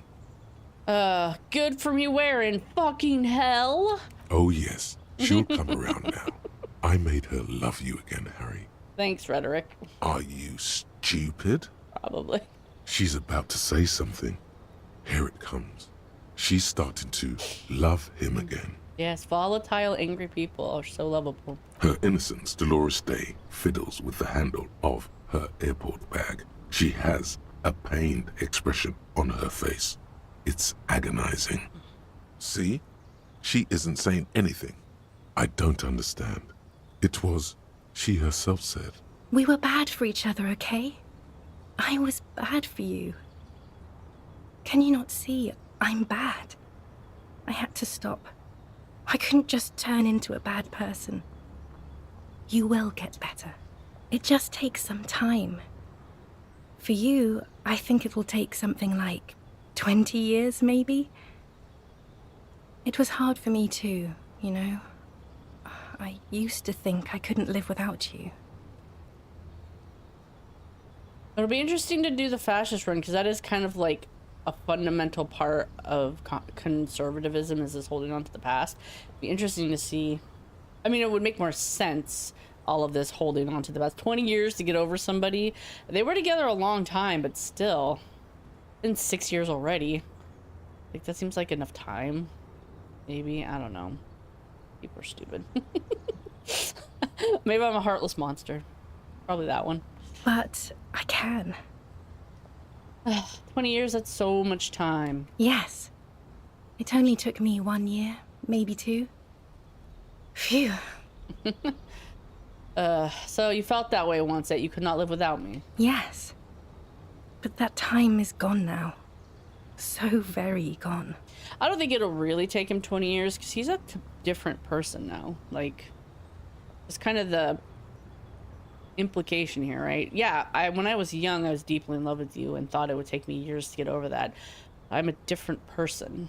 Like, the understructure of that person is there, but a lot of things have changed so that that person isn't in control. The boxes that I've opened in my life, I've closed you in a box and put you away and opened a different box. You're not here anymore, Harry. Go away. Close the box and get a different one. You've got so many. Right. Doesn't have to be like that. Maybe we could try again.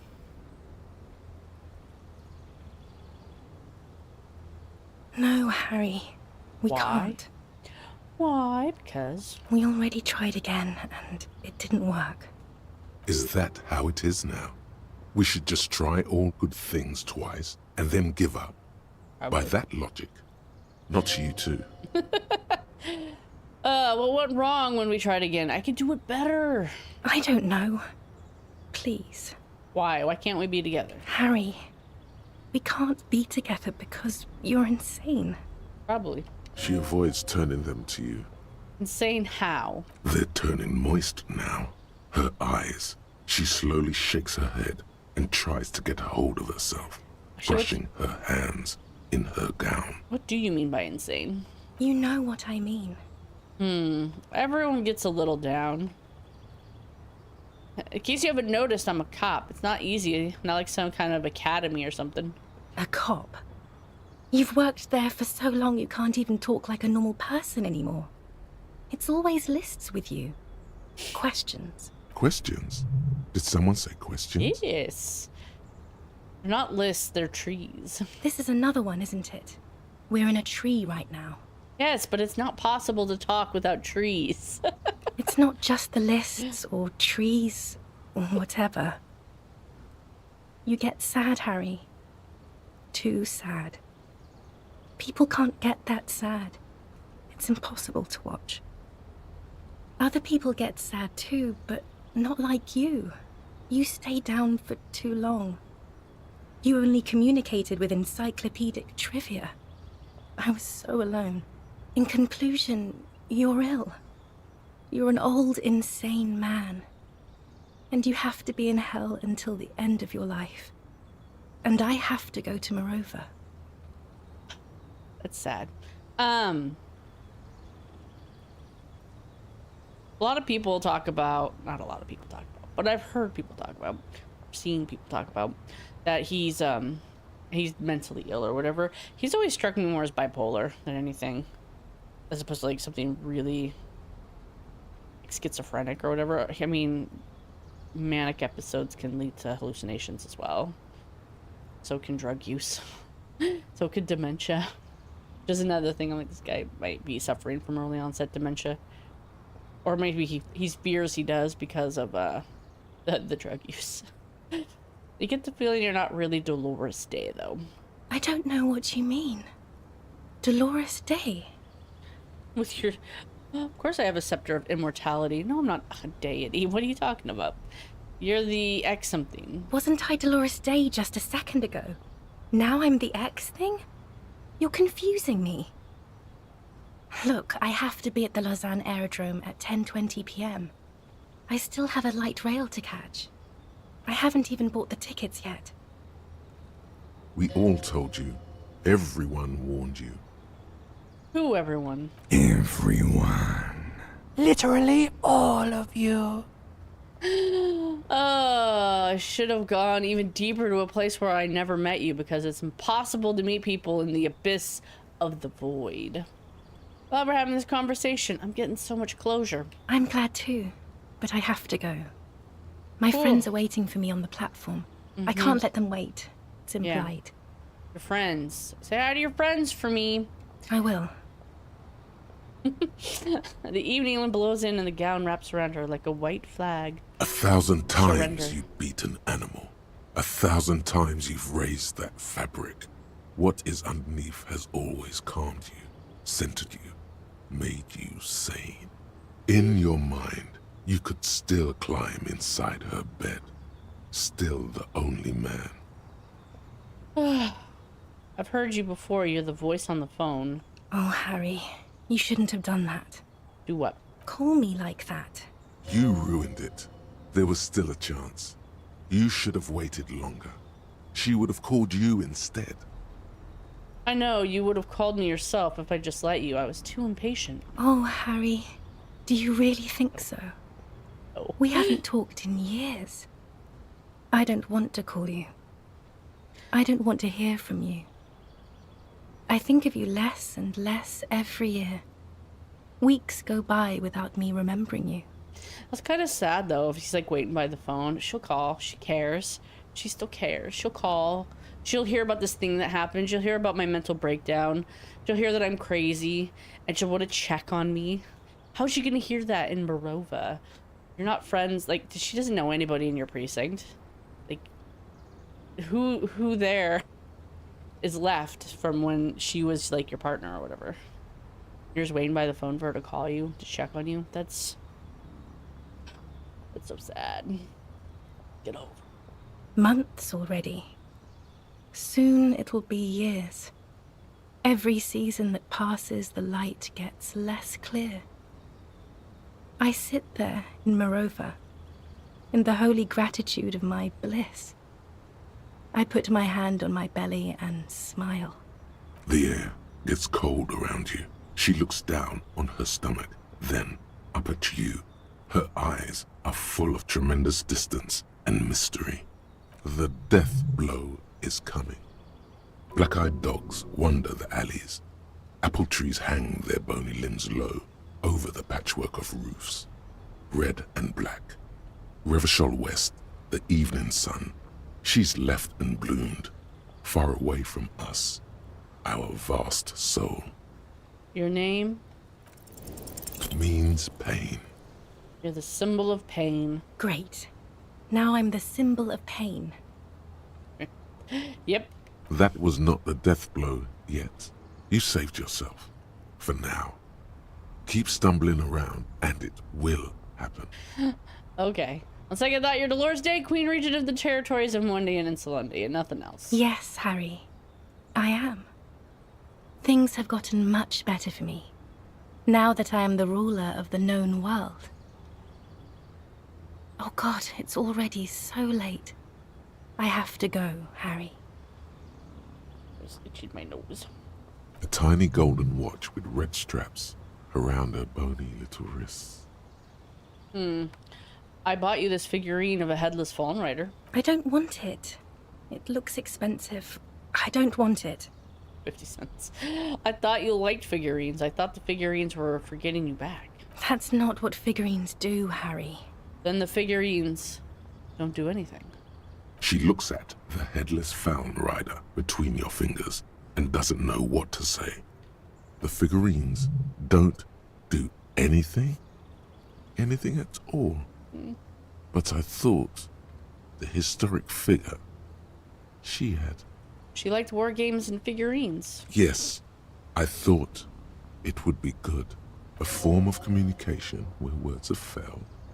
Yes, it was a good idea. But she felt obliged by the headless phone rider to give you things in return. Things she no longer wants to give you. So she refused. That's how it goes. Your figurine rider idea was naive. What about dice? I had some custom dice made in this place, a doomed commercial area. Harry, I don't want things. I want to go to the aerodrome. Okay, I won't give you things then. I didn't ask for things. It's too late to give me anything. I would have liked the headless fallen rider back then. I know you still love me. Oh. Plant one on her.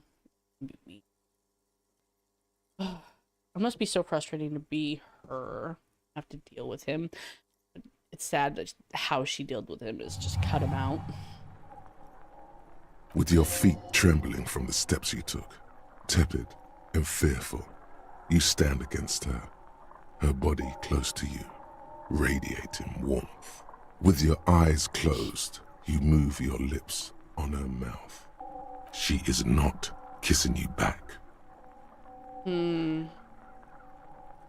Gold, silver against my forehead to see, but I succeeded. This was not about failure or success. This was always going to be horror. I should not have suggested it, and you should not have listened to me. Okay, I feel her breath. Her chest rising like a pillow, warm exhalations against the side of your mouth, her tender soul moving through her lungs. Hidden, distant, kept safe from you. Her cheek against mine. Feels like soft fuzz, a bird covered in down feathers, brushing against your broken capillaries. The world's most precious material, reserved for those she lets close enough to feel it. You are stealing a touch. It's not yours to take. Gold, silver against my forehead. The delicate wreath on her forehead pressing into your temple. The silver is cold from the spring evening air. Squeeze her wrist. Her hand does not return the grip. Her body is rigid. A current of unease courses through it. Distrust. For you. The curve of her spine. Her shoulders hunched. She keeps herself stiff. Her center guarded from your motions. Unresponsive to your guidance. Move your mouth. Nothing, just pillows against you. Unresponsive, but for the taste of apricots. Apricot-scented chewing gum. You're not kissing me back. The moment is ending. She is going to move her face away from yours. As she should. Be like, kiss her.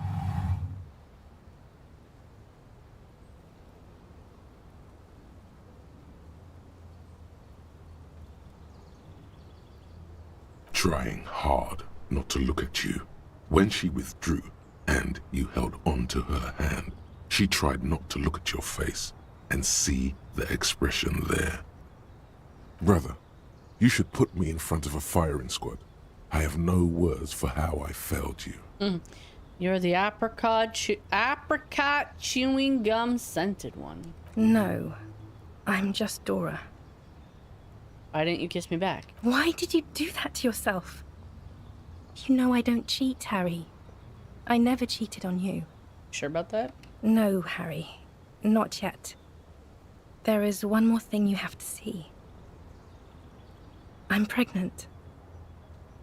It's the man I heard on the phone? Yes. He did it. I terminated yours. Don't you remember, you poor fuck? You poverty-stricken fuck. Now, go ahead. Ask me more questions. Let's talk about something else. I wonder if she did terminate it. I mean, she might have.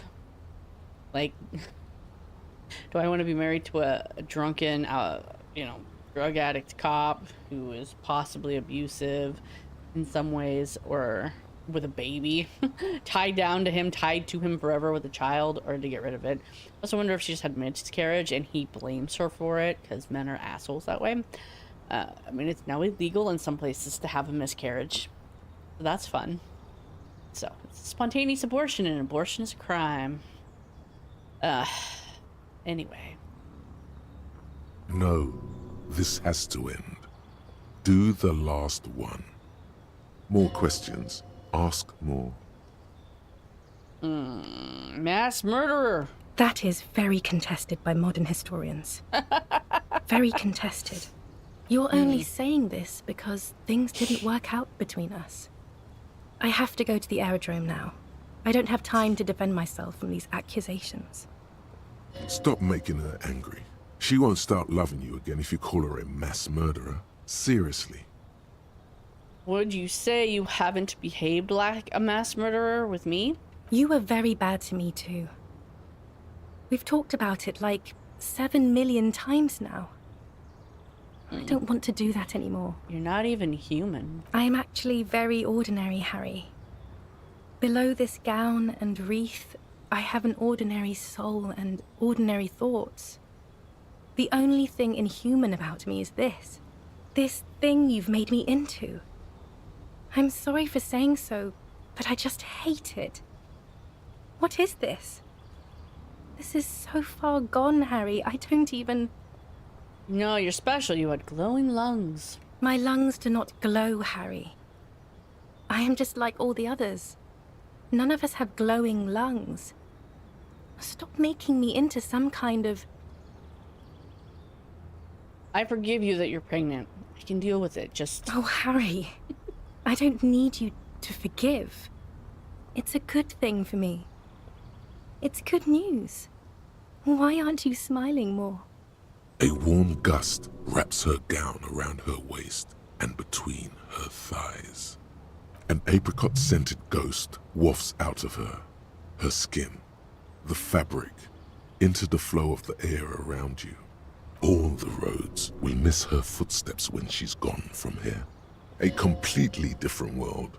Why don't you go back to the completely different world, the see-through world with you? Of course you do, because you drag that dead shit around with you everywhere. Please, Harry. I don't understand what you're saying. You're pitiful and frightening. A smoky apparition of its former self. Don't go. I have to, Harry. Really, I've already missed the 8:30. I'm gonna go now. Wait, can't we sit down and have a coffee first? There's a cafeteria on the corner. No. That would only be painful and dull. At the aerodrome, life, love, and laughter are waiting for me. At the cafeteria, dust, hell, and tragic comedy. Hold on, what is there to do in Morova? Huh, what do they got that I can't give you? Light, life, culture. It's so much better than here. Everything here reminds me of you and the horrible times we had. The nights we stayed up fighting for our dying love. I have to wipe it all off me and be clean again. I want to be a good person again. Not this. Not what you made me into. You don't want to let me... you don't want me to let you go. Not really. You asked me not to. That was someone else. I betrayed her, overwrote her, and I'm happier for it. And I'm really going now. The time is up. I must be on the 10:20 flight. I wonder if this is where he got the idea to forget. Like, she seems to have forgotten him in his mind, so he's like, I'll just forget you and everything, and then everything will be better. It's not better, but it's, you know, it is what it is. Will we ever see each other again? I won't see you, but you will see me. How can that be? Oh, Harry. This is a dream. Can't you see? I'm already in Morova by now. Who knows how long ago this happened? A year? 2? 5 years ago? How will I see you again then? Right here, tomorrow night. Once this dream starts happening, it keeps happening. 3 times a week, at least. And Harry, it really, really looks like it started happening again. There's the video rental. I'm suffocatingly beautiful and young, and I smell of tutti frutti chewing gum, like I did that time when I asked you for forgiveness, after leaving you the first time, so long ago. Yeah, she's got to be 40, 45. They're like the same age. I didn't get the impression she was like grossly younger than him. But this isn't... She's... would be interesting to see her again, just because...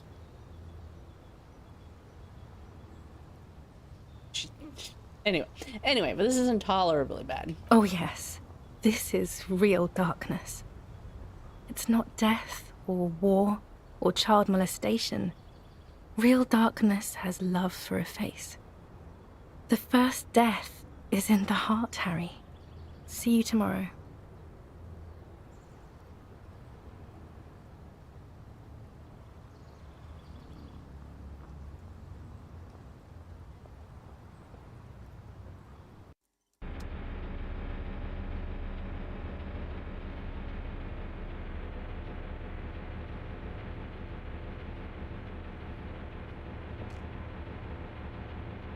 You're up quick.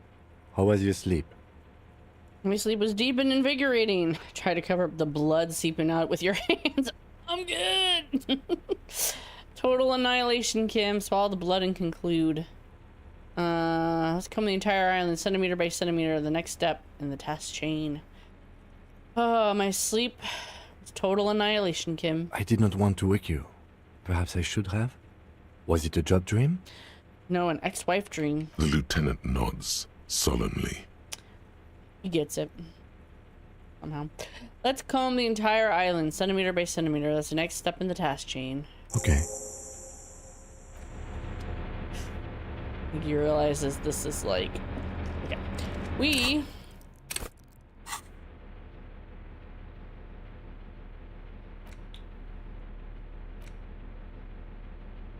probably want... need a good... let's put on our empathy pants. Oh no. Or do I want to wear my fuzzy jacket?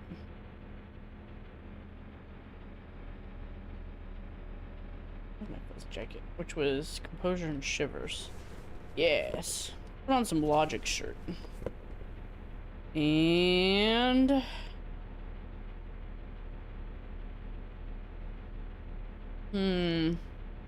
rhetoric and visual calculus are negative. Need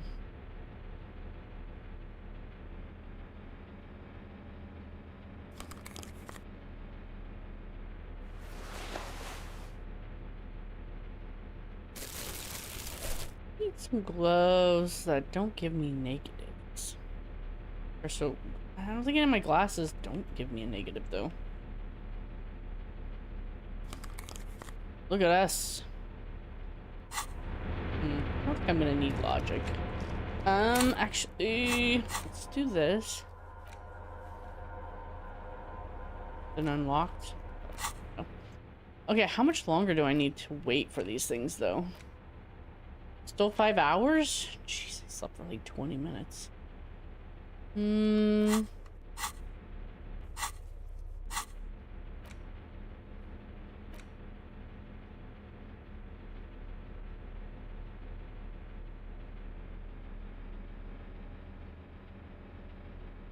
A cockatoo is a parrot with... This book talks about the delicate nature of two. Where to even begin? All cockatoos are known for their needy nature. Pet owners, or it is not recommended to get... You're right. Ouch. That must hurt. You're right. Ouch. This is... Ooh. Perhaps, in the words, it must be glorious to behold. Perhaps, in the words, it must be glorious to behold.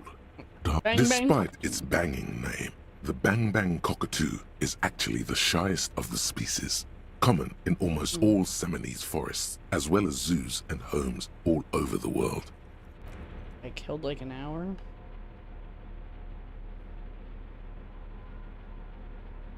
The face of King Comrade, but, like, perhaps, so please, if you value our radical... What do you expect? It was laying around the office of the débardeur. You flip back to the front of the magazine. Don't mad at me. The table of content. This section, you also... Whoa. Bear wrestling. It seems to be, according to this extremely credulous account, based on the... It's quite... According to the SRV's ministry, precisely. This is all ass backwards. Drinking makes it easier to fight a bear. Plus, then you'll have a bottle to smash on its head. Easy peasy. You think there's any chance our case will take us to the SRV? The Samaran People's Republic? No, I should expect not. Why do you ask? I was thinking it might be fun to see a bear fight. They're quite the spectacle, as I understand. I've heard they make the people in the front rows wear plastic sheets. On account of the blood, you see. You flip back to the front of the magazine. The table of contents unfolds before you. Let's see what Constant will share. It takes a moment as you leave. The main feature, though, is a long essay titled Tip Top. This so-called artist, you think you're set instead. Where to even... So, all of it, basically. What's wrong with a good motor crash? And that precisely is what's problem. At the end of the day, it's the destruction of these... You see, one cannot avoid the conclusion that Tip Top Tourney is simply the apotheosis of spectacular entertainment under capitalism. Kim, did you know Tip Top Tourney is actually an orgiastic ritual of capitalistic destruction? I had no idea. I can safely say the thought had never crossed my mind, Detective. Too bad, I thought I liked Tip Top. You can still like it, Detective. Just because a couple of fools wrote an article doesn't mean it's true. If I had to wager, I'd say they've never even seen the inside of a motor, much less a motor race. I take whatever they write with a large grain of salt. You flip back to the front of the magazine. Unsurprised, you skim the... Finally, there's a brief article by the writer, G. Martin, accusing the owner of the Cape Side Apartments of illegally attempting to evict the writer. Good thing you flip back to the front of the magazine. Okay, so that killed an hour, I think. How many hours left? 3 hours. Read some more books, okay. Read some books. Let's get some culture. The edges of the pages, the jacket copy, he is ambushed by a... You open the book, his arms, good God, this... You flip to the copyright page. Berserker Rage, Man from Hyamda, the steel muscles of man from the... A passage reads, Thine spell, I have grand plans for you. In the final pages, to find out what happens next. Okay. How many hours did that kill? I can't even see.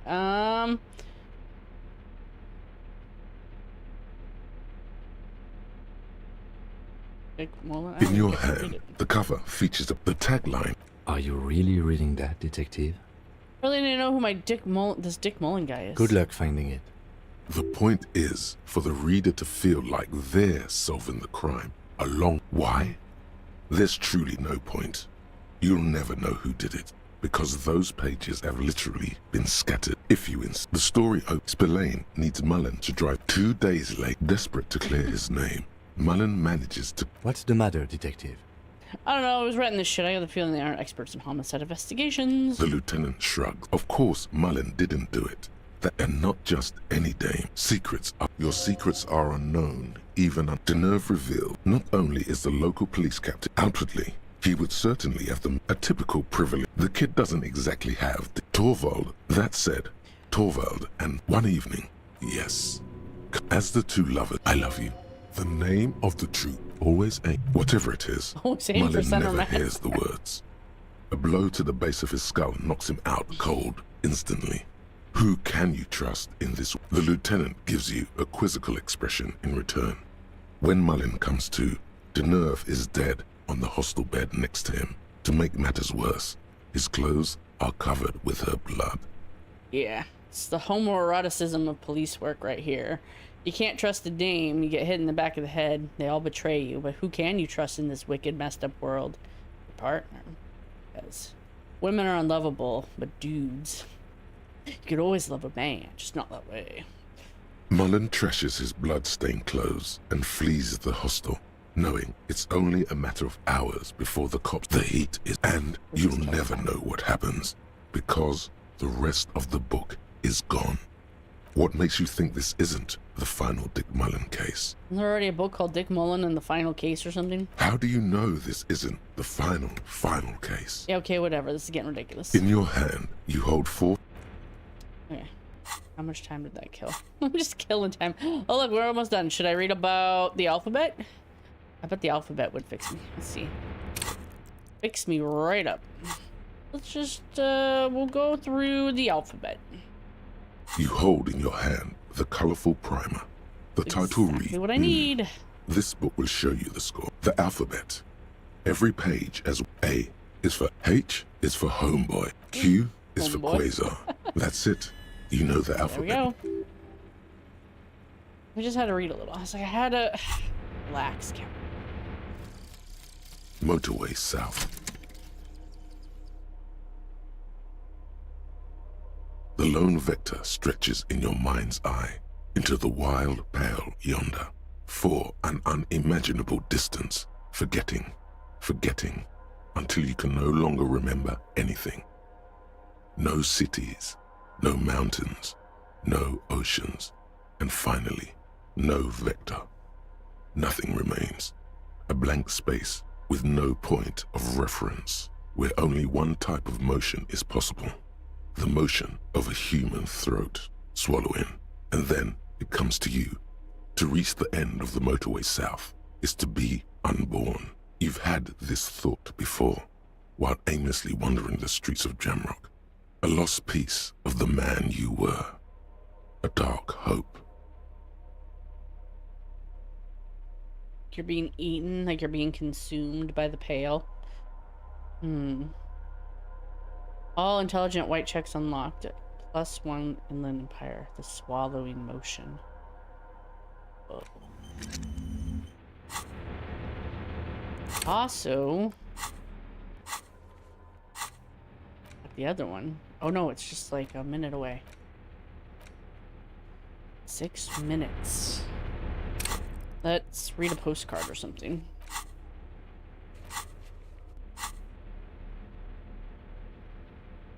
Six crumbling petals. As I said, an Insulindian lily or a maybell. Girls, yes, but not this early. Not too. Maybe. Maybe not. The petals filled. Water flows under the channel bridge. Inland, the wrinkled. I don't think that killed any time. What else we got? No. The worn map features your finger moves. Finally. Don't pass this time. What passes some time here? The thick journal bound the large cursive, perhaps too confidently. There we go. Over again. The thick journal bound. I had a thought. The Insulindian miracle. It's easy.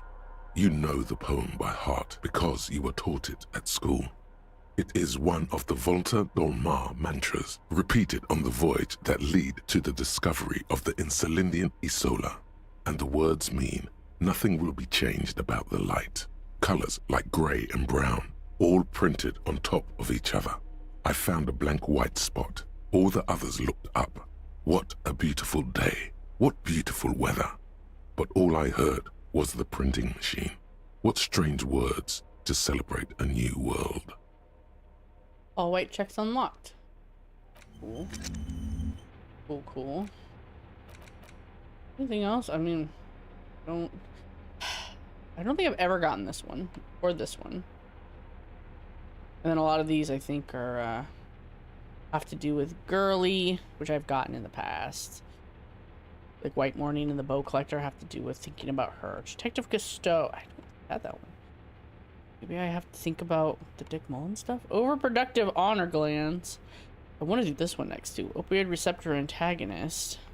That's what you get if you go straight. Maybe we'll do core static. I don't know. These are ones I've done, I believe. Okay. Yo, let's go. We're on it.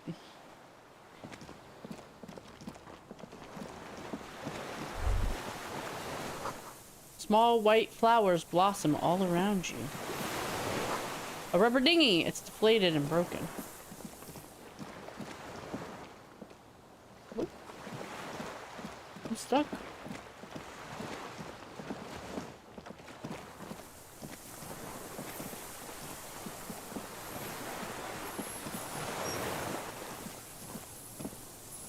Oof. Very exciting. What sound? Air smells sweet and scary somehow. Alright, let's do this. Who's this guy? An old man, wearing tracksuit trousers, leans on the frame stock of his rifle. He gathers a big ball of spit in his mouth, then spits it out into the extinguished fire before him.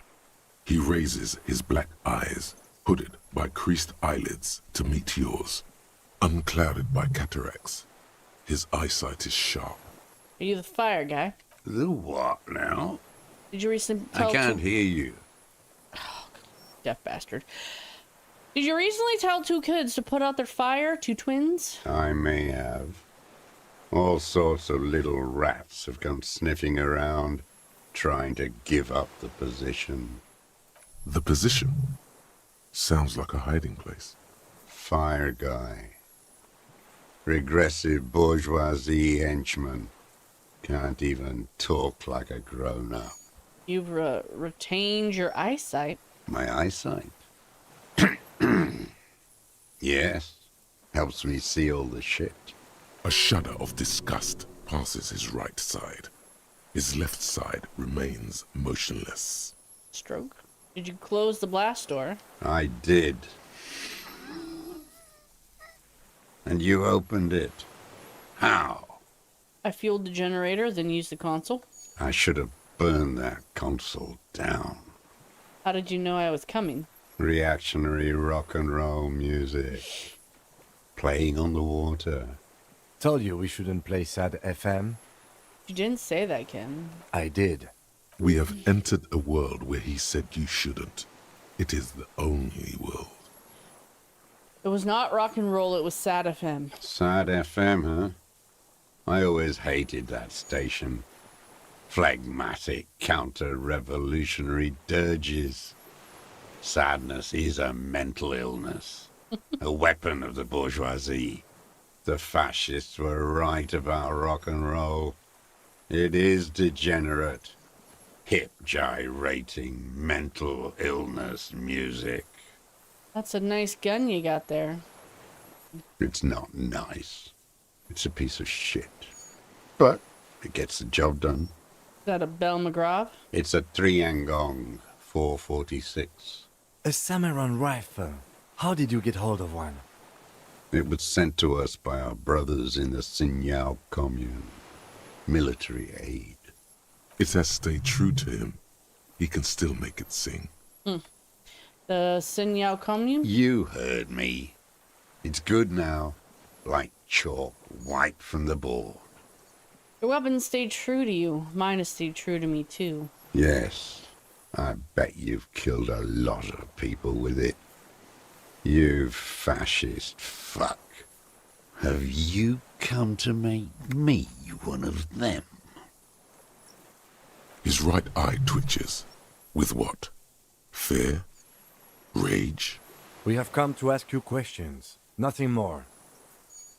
If you do not comply, we will take you in. Do you understand? The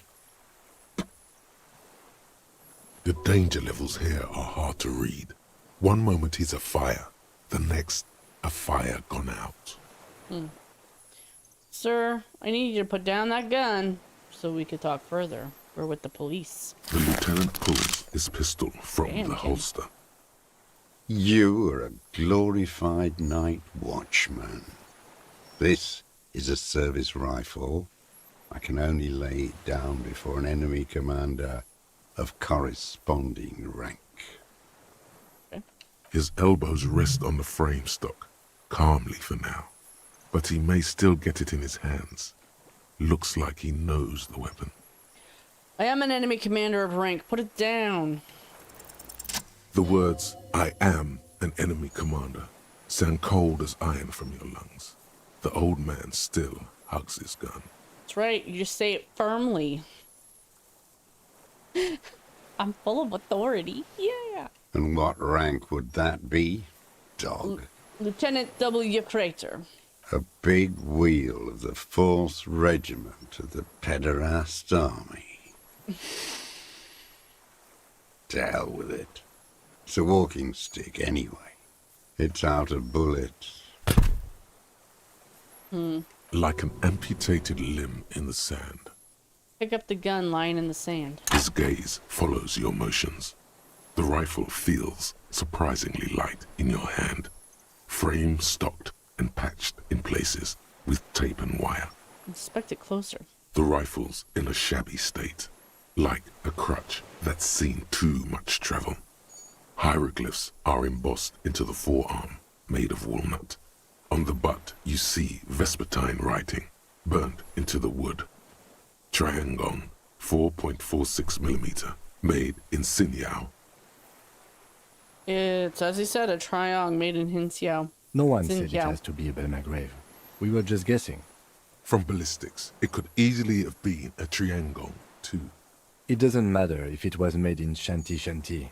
All it has to do is use jacketed ammunition. And it does.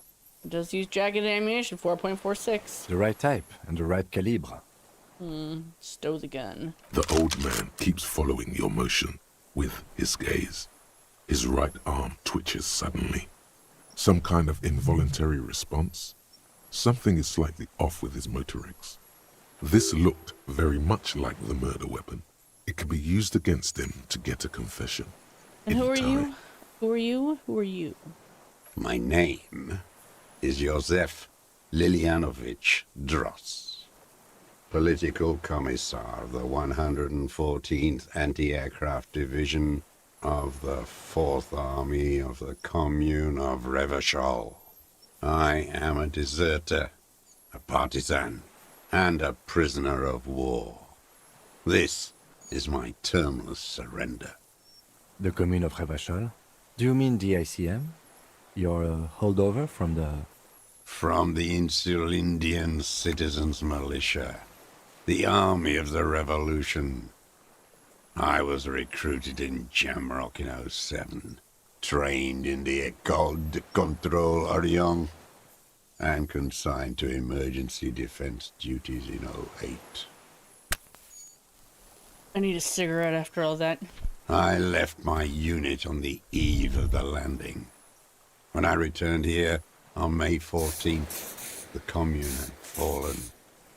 Still armed and ideologically trained, I wrote a criticism of myself and resumed partisan duties. I'm just like smoking a cigarette and stuffing shit up my nose. Like, keep going. 51 minus 8 equals 43. That could be your dad. You've been on this island for 43 years. No. I've been on other islands, too. I was in a resurrection until they turned it into a spa in 18. Then I was an E-48, a nameless sound, until the sea washed over it. Then I came back here. That was 22 years ago. Again, you've been hiding for 43 years. 43 years and 10 months. That's insane. It's not how a human being should live. But I had to. I couldn't just forget. I couldn't just forget what I saw. Opposite of Harry. Well, not really, though. Harry couldn't forget either. That's why he made himself forget. He just couldn't. Couldn't give up. He nods, but he can now. What have you been doing during all this time? Hiding, fishing, waiting. Where evening comes, on Rue de Saint-Ghislain, hydrogen streetlights switch on, casting black shadows. Further inland, the street grid appears dark. Unlit avenue after unlit avenue. The temperature is dropping. Alto cumulus clouds form above Precinct 41. Always waiting. For what? For her to return. They are exactly the same. Her who?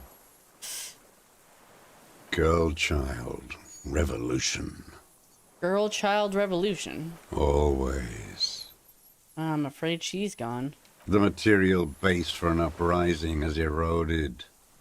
The working class has betrayed mankind and themselves. The historic opportunity for a revolution has passed.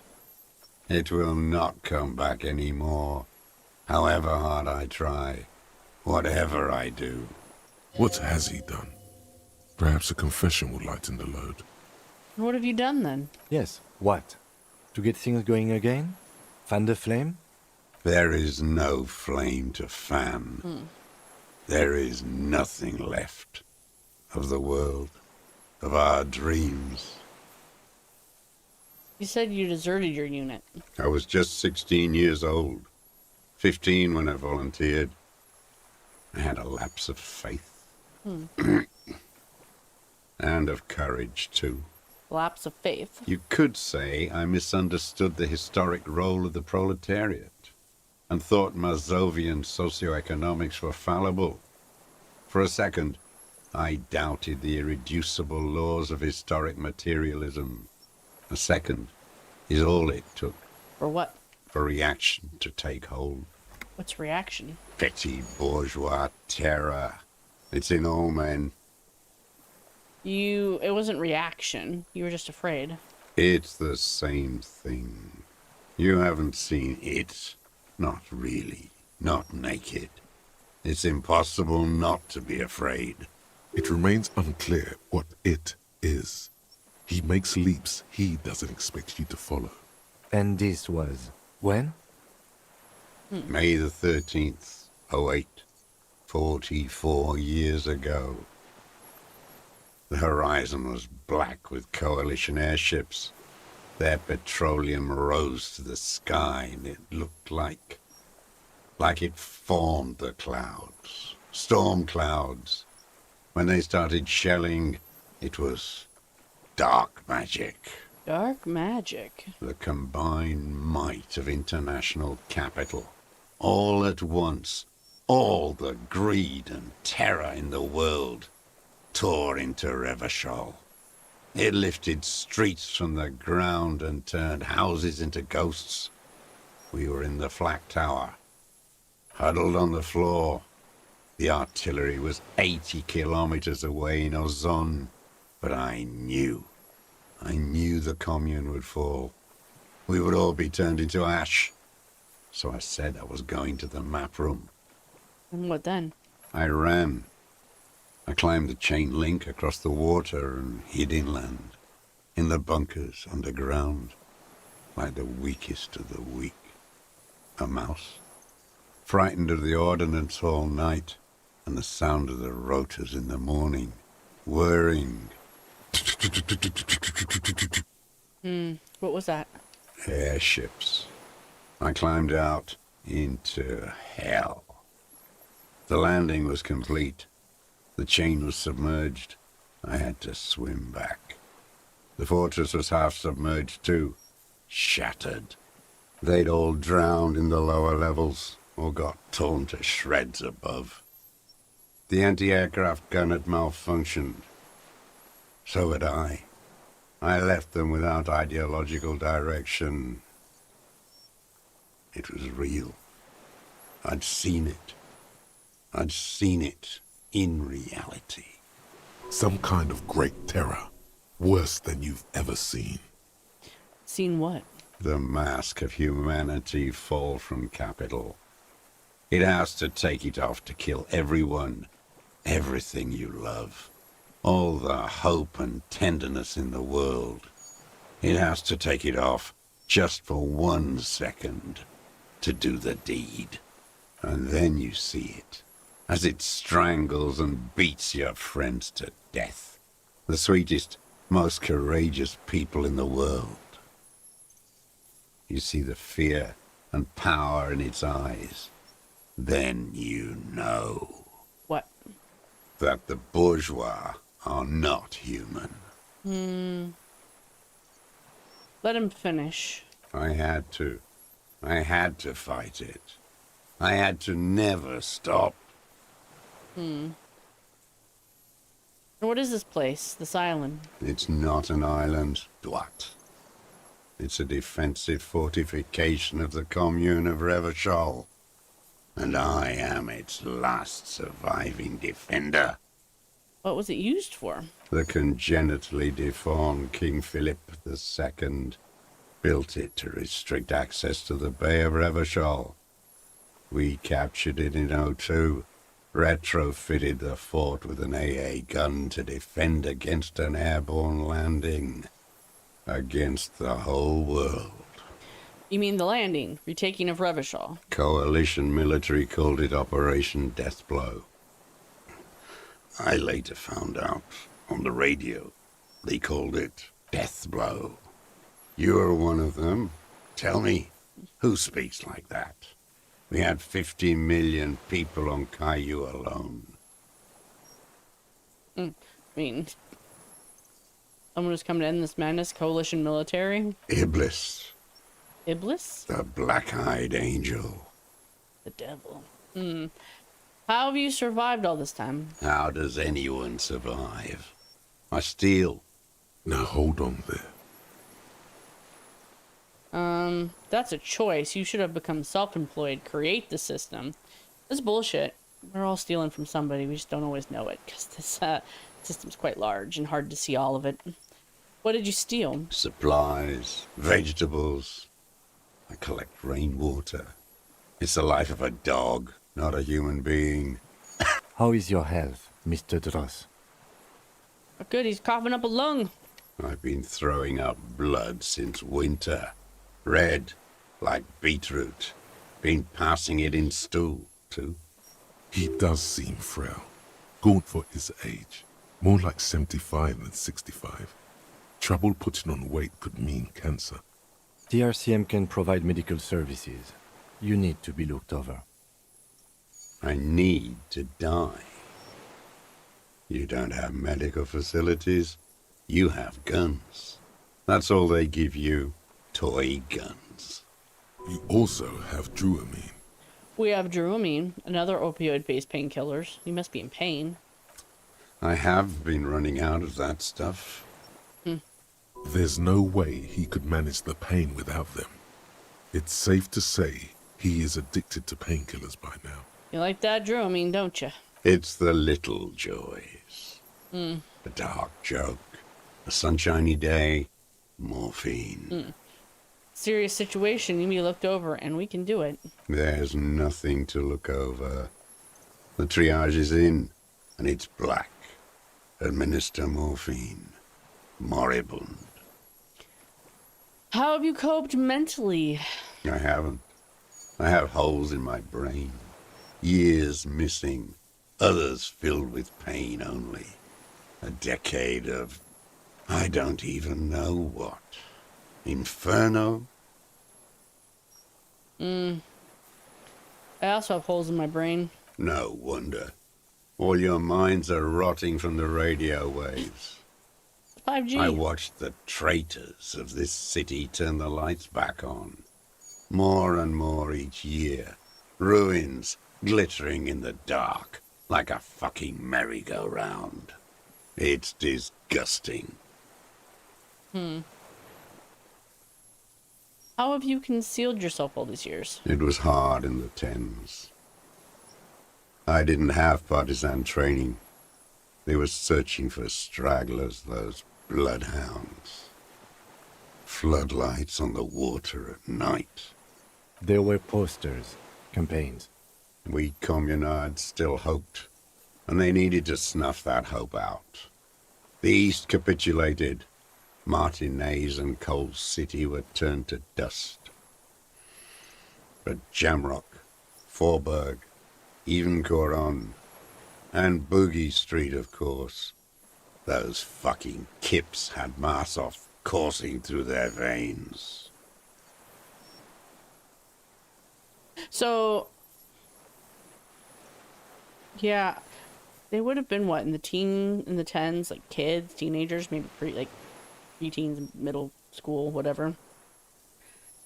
It makes me think those posters were in East Revachol, and West Revachol may have had them, but like graffitied them and stuff because they were still part in their hearts for the working class, because they were the working class were shunted to after the war, except for maybe the orphans like him who were sent to some, you know, publicly PR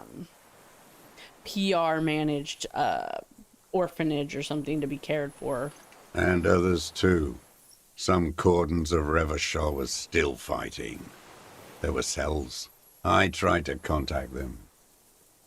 Soon they all went silent. The frequency's dead. How did you get between here and the mainland? At night, I used a dinghy. I only went after dark then. When I got to the city, I stayed underground. Patrols, you lot, the commons too. They'd started snitching. In the city, you move underground? From bunker to bunker. Not anymore. No one cares now. I don't even have to hide.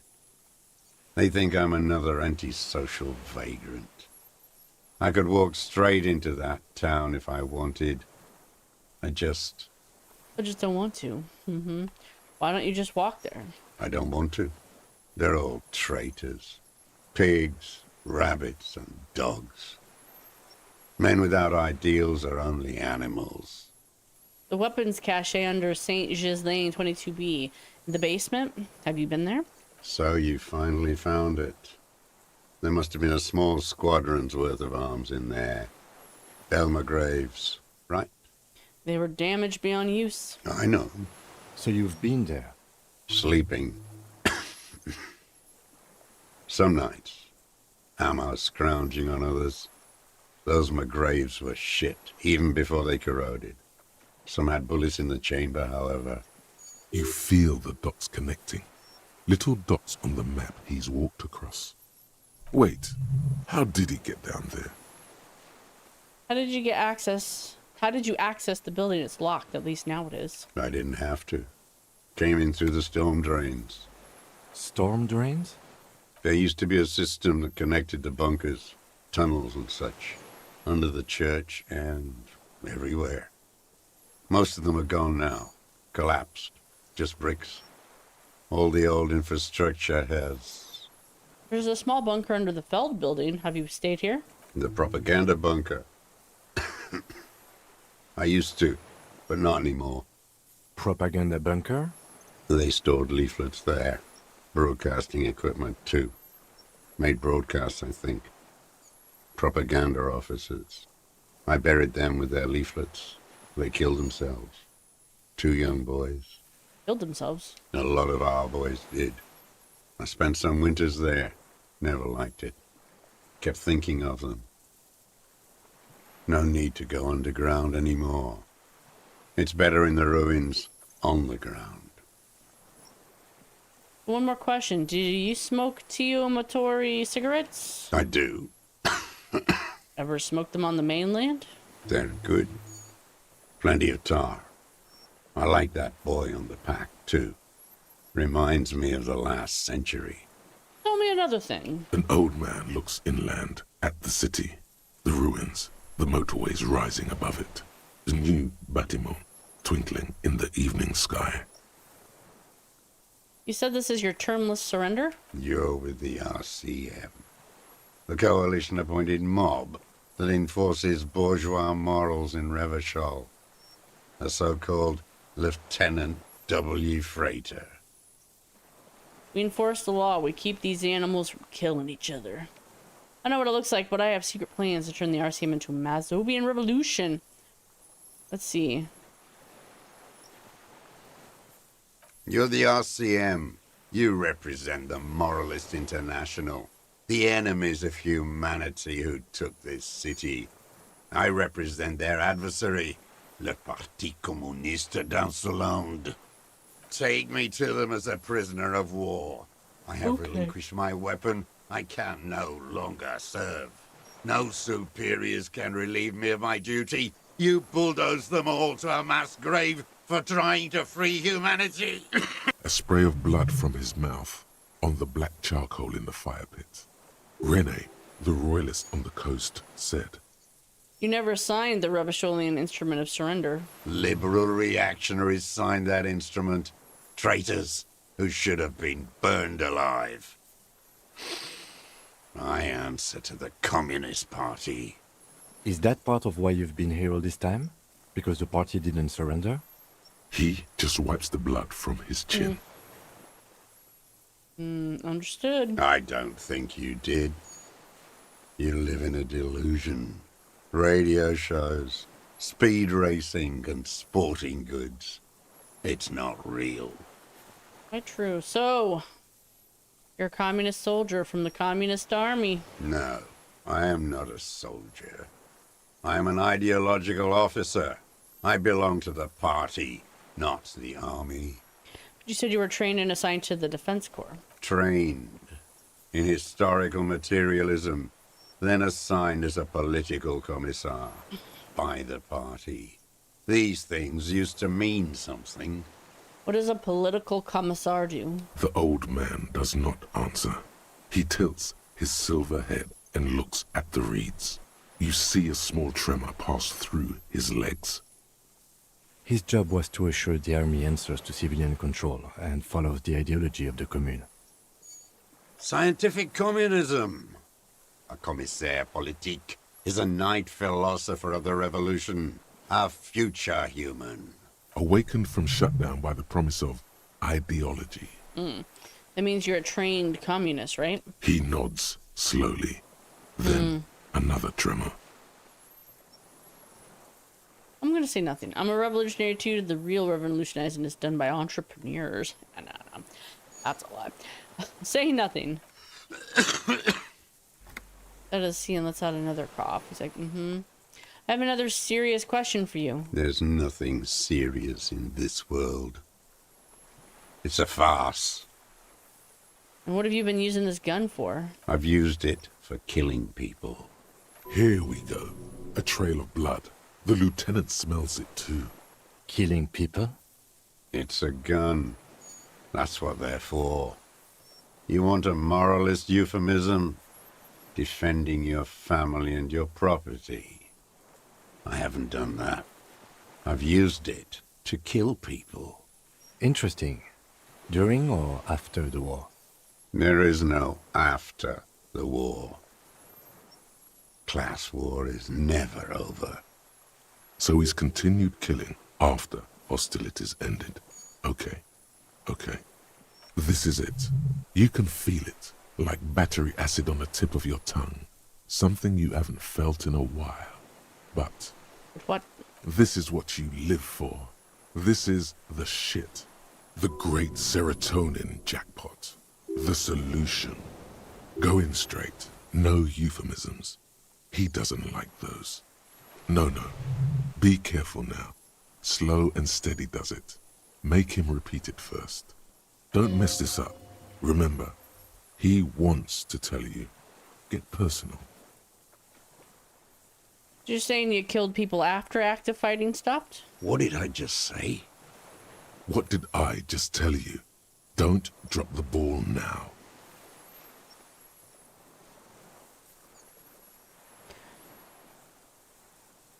Wait, which one should I say then? Nothing comes to you. And in them, a chill, like electricity running up your spine, crawling into your skull. What? All is not as it seems. Detective.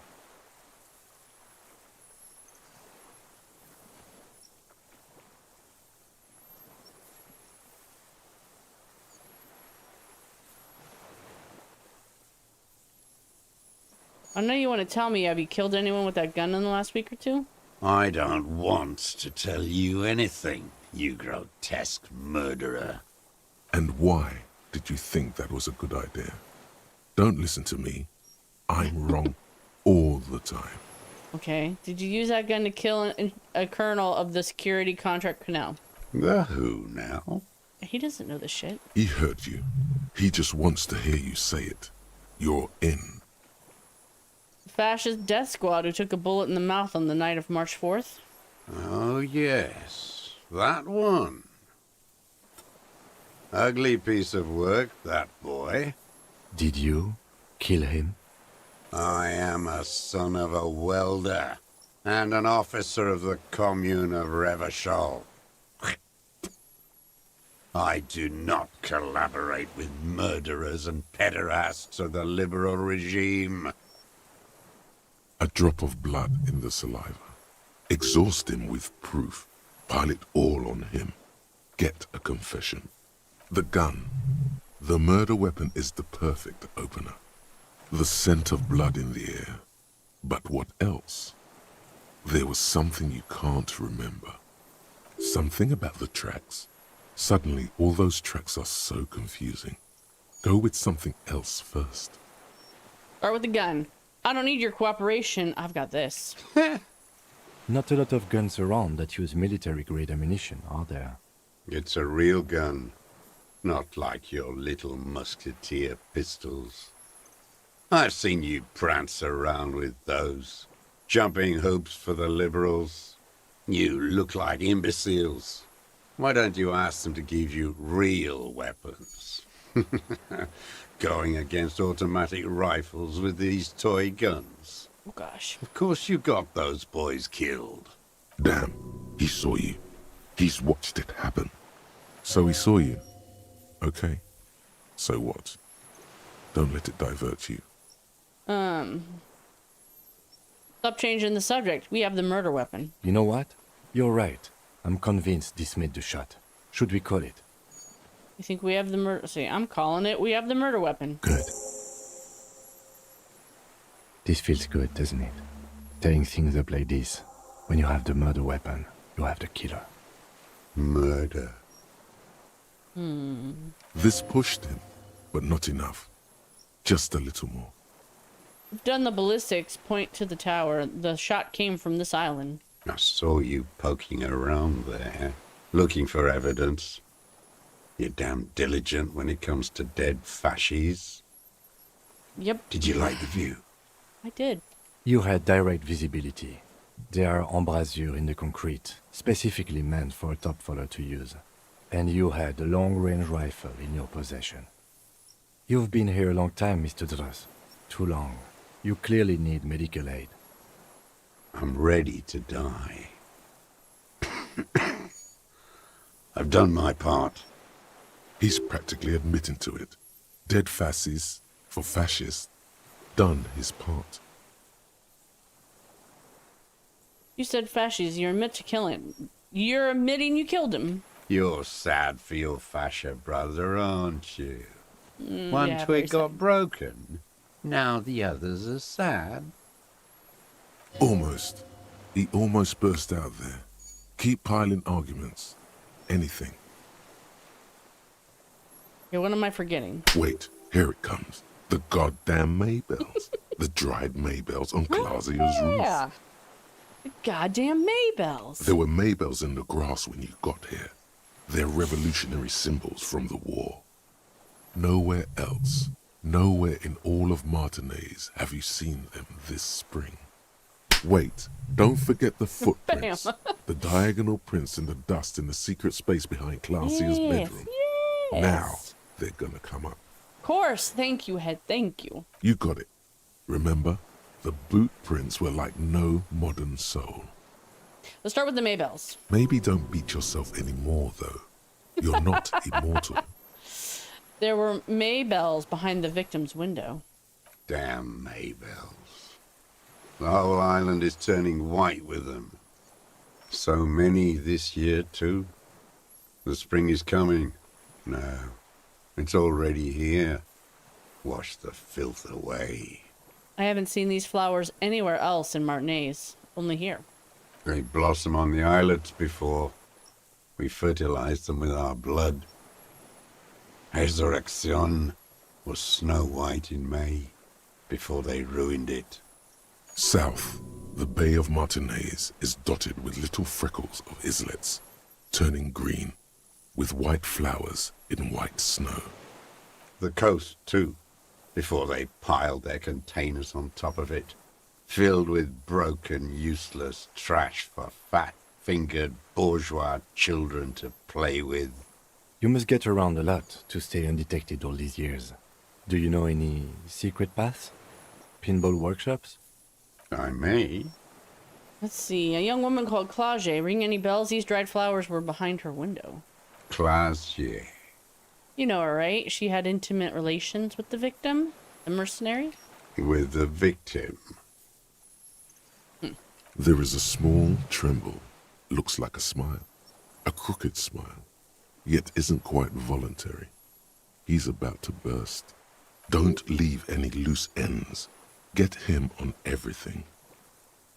I wonder what kind of boots you're wearing. Everything is brands with you individualists. Who cares what brand my shoes are? Sansa. Show me the soles, please, Mr. Doras. Fucking imbecile. Black and white spiral pattern covers the sole of the worn-out old running shoes on its feet. The maker is Sensorique. The model is Cordobe, and the size is 43. These are not the unusual horizontal pattern soles you saw in the dust on the floor of the hidden room. They do, however, seem to be about the same size. The size fits, but not the sole. Wait, maybe it's simpler than that. Sire, he doesn't have to be wearing them right now. People change shoes. It doesn't mean you weren't there near the room the victim died in, sneaking around.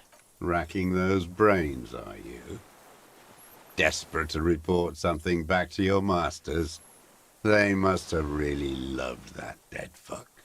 The lieutenant gives you a quick sideways glance and nods to acknowledge. The prints were his. You can see it in those eyes. He can't keep them from flickering, looking for something. The old man stares at his own prints in the ash around the fire. Silent suddenly, some strange process within him. A gush of wind. Seagulls in the distance. You know who he was. A coalition-trained murderer.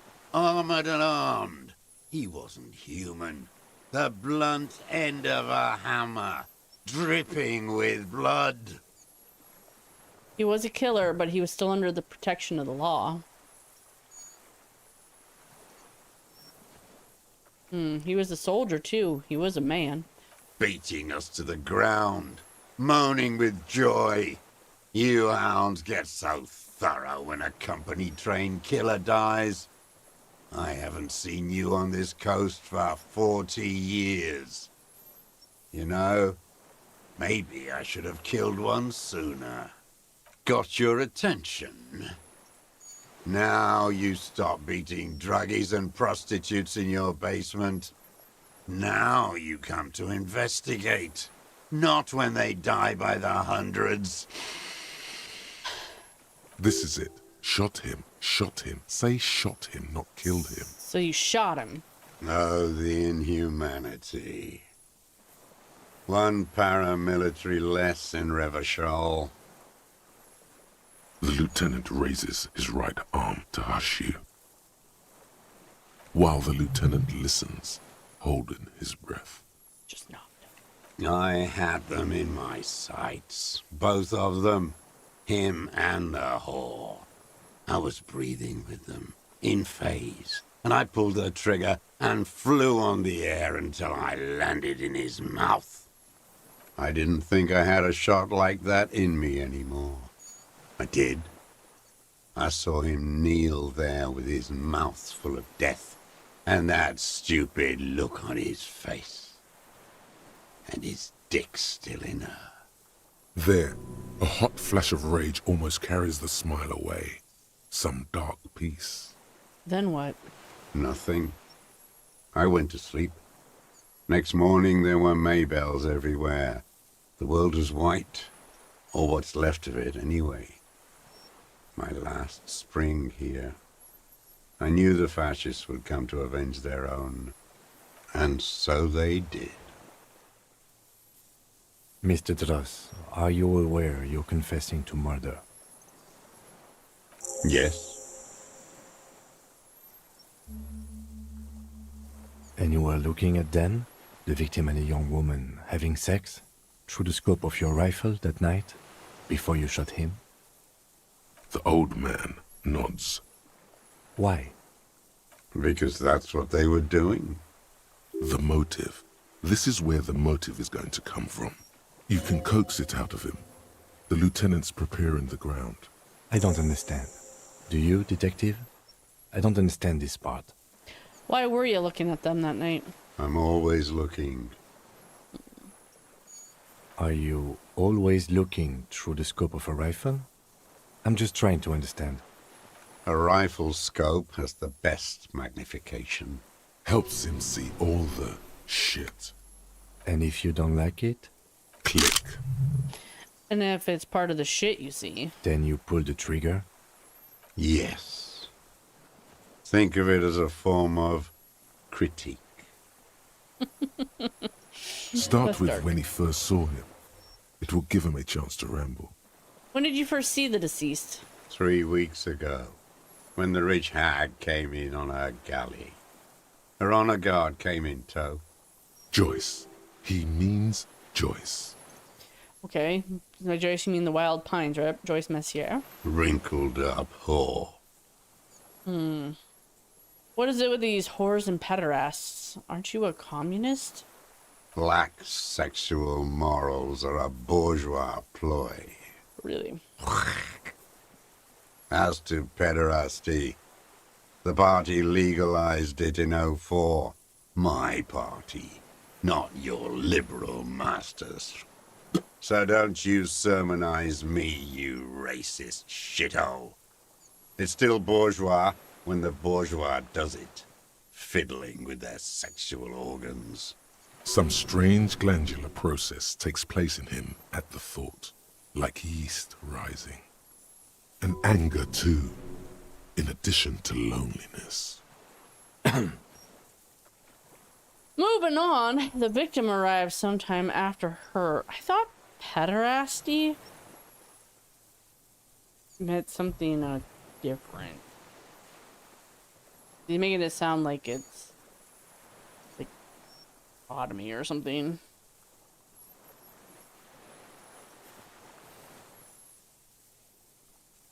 No, it does mean what I thought it meant. Unless he means in a broader, like, homosexual, like, homosexuality is legal. 'Cause pederasty is the old Greek idea of, like, a young man and a old man. a different kind of mentorship, if you know what I mean. And nowadays means just anybody who's into children or teenagers. But, so I don't understand what this conversation is implying. They moved into a deserted apartment above the roundabout. Radio equipment out for all to see. Reactionary radio playing, sloppy and drunk.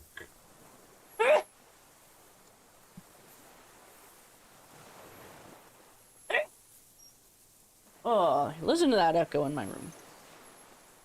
Gotta put my carpet down. Someday I'll paint the walls and put up the shelves and actually do my job here. Okay. Oh, sneezing. Okay. I've seen their kind during the landing. Those Occidental and masked phalanx weren't conscripts. Boys like us. They were whites. All they know is to destroy and hurt. Whites? Like ghosts? Barely alive. They like to kill while they're on their drugs. After the landing, in the burning years, I would take shots at them. End them. The worst ones, if I had a bullet to spare.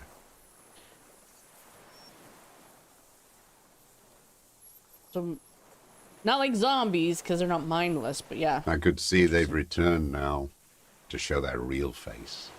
The face they don't dare show their bourgeois voters back on Mundi, with their families and polyester clothes. What specifically did you not like about what you saw the night of the murder? Them. Fucking. I didn't like that. So you were jealous? Jealousy is a reactionary concept. I didn't like the Reaver enjoying himself. Drugged out, soothed in the arms of a young woman. I wanted him to die so he could not enjoy life anymore. And I wanted to see his head explode. That too. She should know better than to hold a child murderer between her thighs. I knew he'd be there for one more second, writhing. That's all it takes for the bullet to reach his head. Now that I think of it, I wasn't aiming for his mouth. I wanted his brains to spill out on her. But you can't have everything. Her body sweating from the drugs, slick from cerebral hemorrhage. This man has seen past her, like you did. So he knew she was also a liar? And now he longs to see her covered in blood. To punish her. How interesting.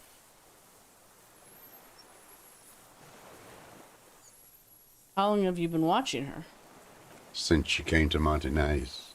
I saw her sneaking in the reeds early in the morning, behind the Fell building. It was dark, still winter. She didn't have her skimpy outfit on then, just a spot in the night, moving. Past the Fell building on the coast? What was she doing there? Hiding something in the water. She had a fag after she'd done it. I was up in the ruins there. She couldn't see me, but I could see her, smoking. She was nervous, but not scared. And beautiful. And beautiful. That, too. How could you see what she looked like? You said it was dark. The sun came up. Her hair was like cobwebs. She smoked more fags and snorted a line of whatever shit she was on, right there. She needed it just to move.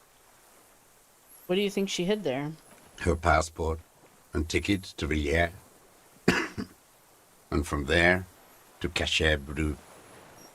This is the hidden buoy she told us about. Interesting. Sorry, this thought just crossed my mind.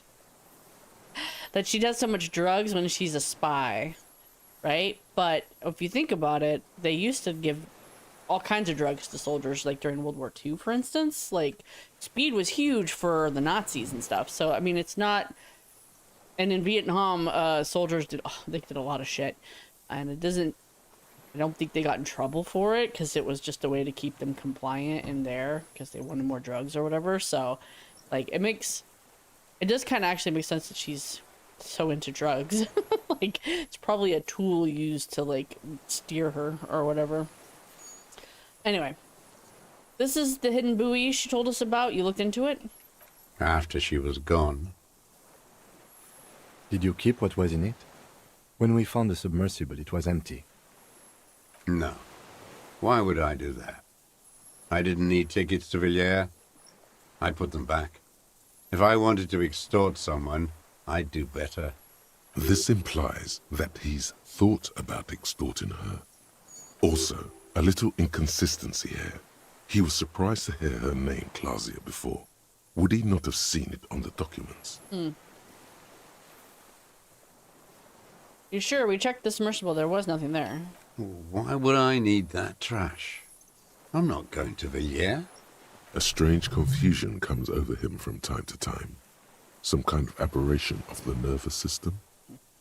Dementia, maybe? You saw her name on the passport before. When I said her name is Clausier, you didn't seem to recognize it. You didn't say Clausia in there. What did it say her name was in the passport? It was something. I don't remember. It was dark that morning. I only remember her face on the photo. Okay. Did you continue watching her after this? I did. She had a face like an archipelago, with those birthmarks. And a body, hard and lean and bruised all over. Black and yellow. I could see she's taken a beating. She'd been beat before she showed up. Interesting. I could see who she was, too. A spook. On the run. Revishal's the cloaca of capital now. All the bagmen and arms dealers end up here to do drugs and have sex like animals. You could tell she was a spook from the documents? She had different color hair on the photo and glasses. Forged. Some sordid bourgeois affair. I've heard about this kind of thing on the radio. The bruises. You can't make that out in a scope. And you can see her bruises through the scope of a rifle. You can't see bruises through a scope. It's just a blur. Oh, really? How does he know those minute details about her body? It quickly comes to you. The bruises on her body, any chance you've seen them through a hole in a wall? Oh, yes. Cutting those drugs of hers into little lines with a knife. Masturbating. Everything in him fills with impossible longing, all at once. Did you make that hole? With a clip-point knife. Good for listening in, too. For hearing the moaning and the snorts. Ever see her through a window on a roof? Like that, too. Yes. Bending like a bow against the glass. Been through the secret route behind the whirling and rags. Those were your footprints there. You just changed your shoes. I've been through all of Martinez. Every nook and cranny. And that too. Yes, that too.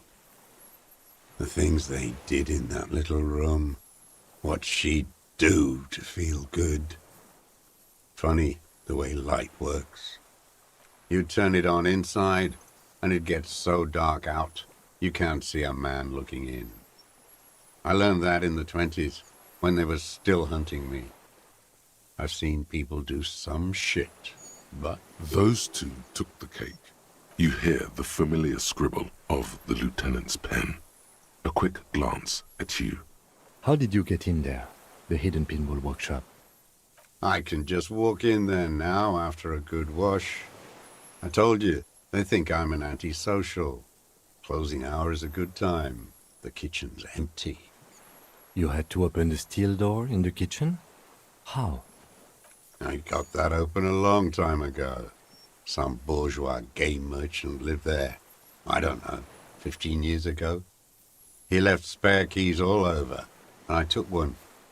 Then I saw her turn the light on one night in my scope. Andy found use for it. A spare key, like the one hanging behind the Union Box window. See. So you wanted to punish her. You wanted to punish her, so you killed him. She practically breastfed that man. You wouldn't believe the things she let him do to her. You stare at them too. In your mind, her innocence day still turns to leaf. Airport bag in hand. Silks flowing in her wake. Dream. See you tomorrow, Harry. Her voice rings in the evening air. You saw through her? You saw through her. So did I. You're delusional. There's nothing to see in the soul of the bourgeois woman. It's the same as the surface. Sick hedonism and desperation. I'm not like that. I don't think like that. Men are insane. The world is insane. You had feelings for that woman.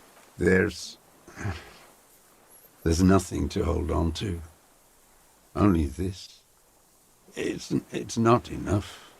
The coals of his eyes glisten suddenly, like stones dripping with water. Is he crying? Man needs to feel something else. It helps if you have your eye on something there. Something pretty. It's weakness, I know. There have been others? Yes, over the years. It's not unproletarian to feel something. Was that why you left the dried flowers behind her window? No, Why then? I don't really know.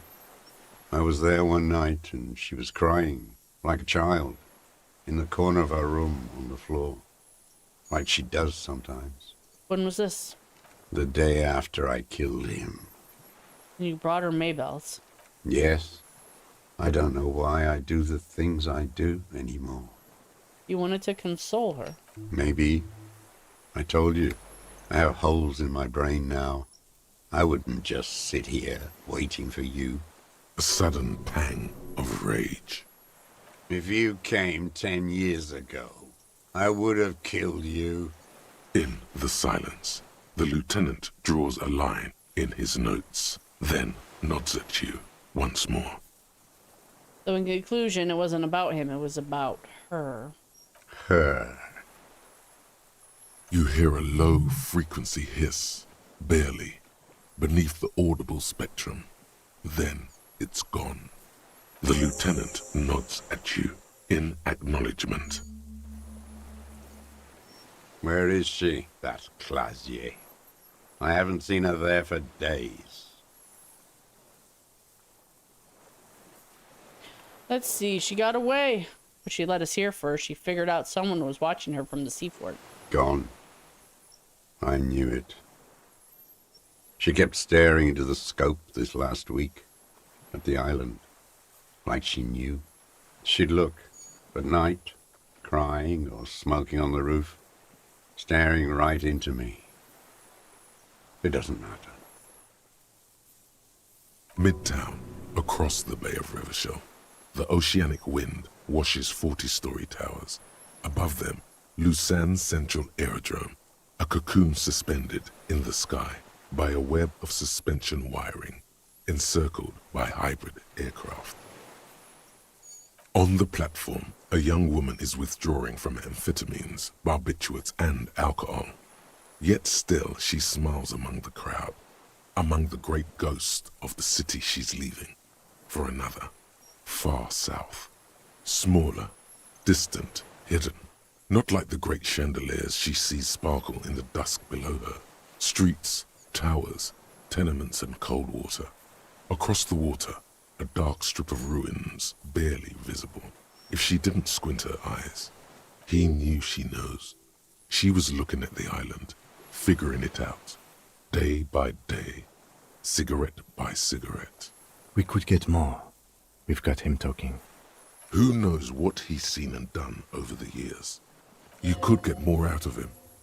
He likes talking. Enough. Take him in. Bend his arms behind his back and end this. Have you been looking at anything else you don't like?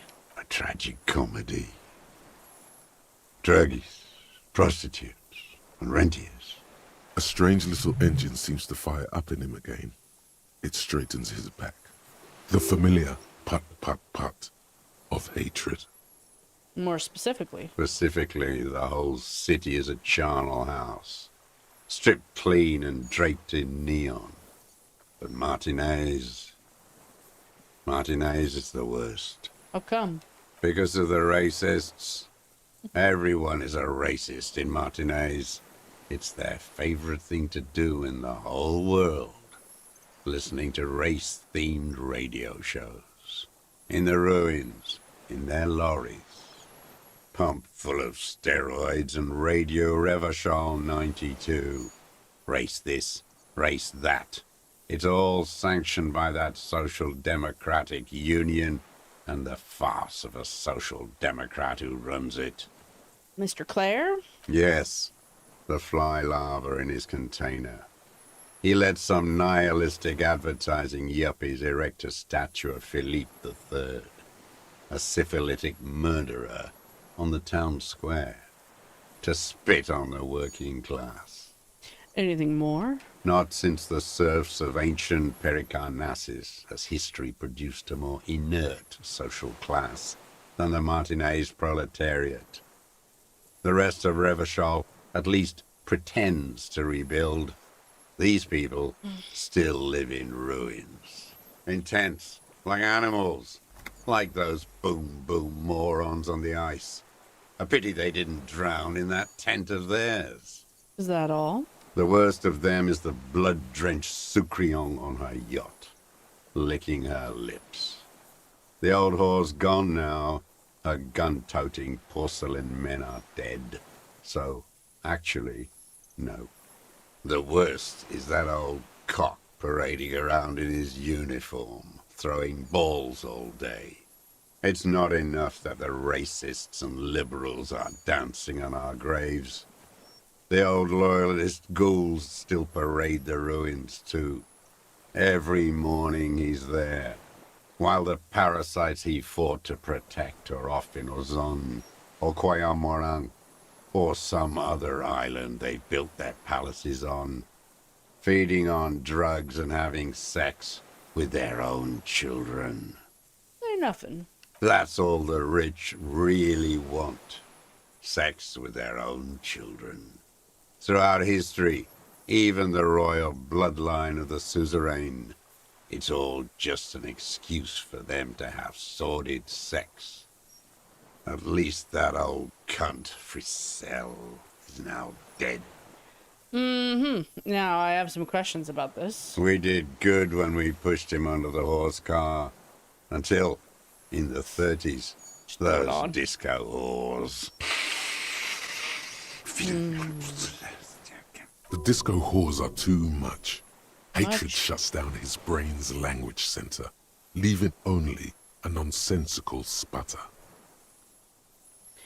There was something about a statue and nihilistic advertising agency people. Might be worth investigating.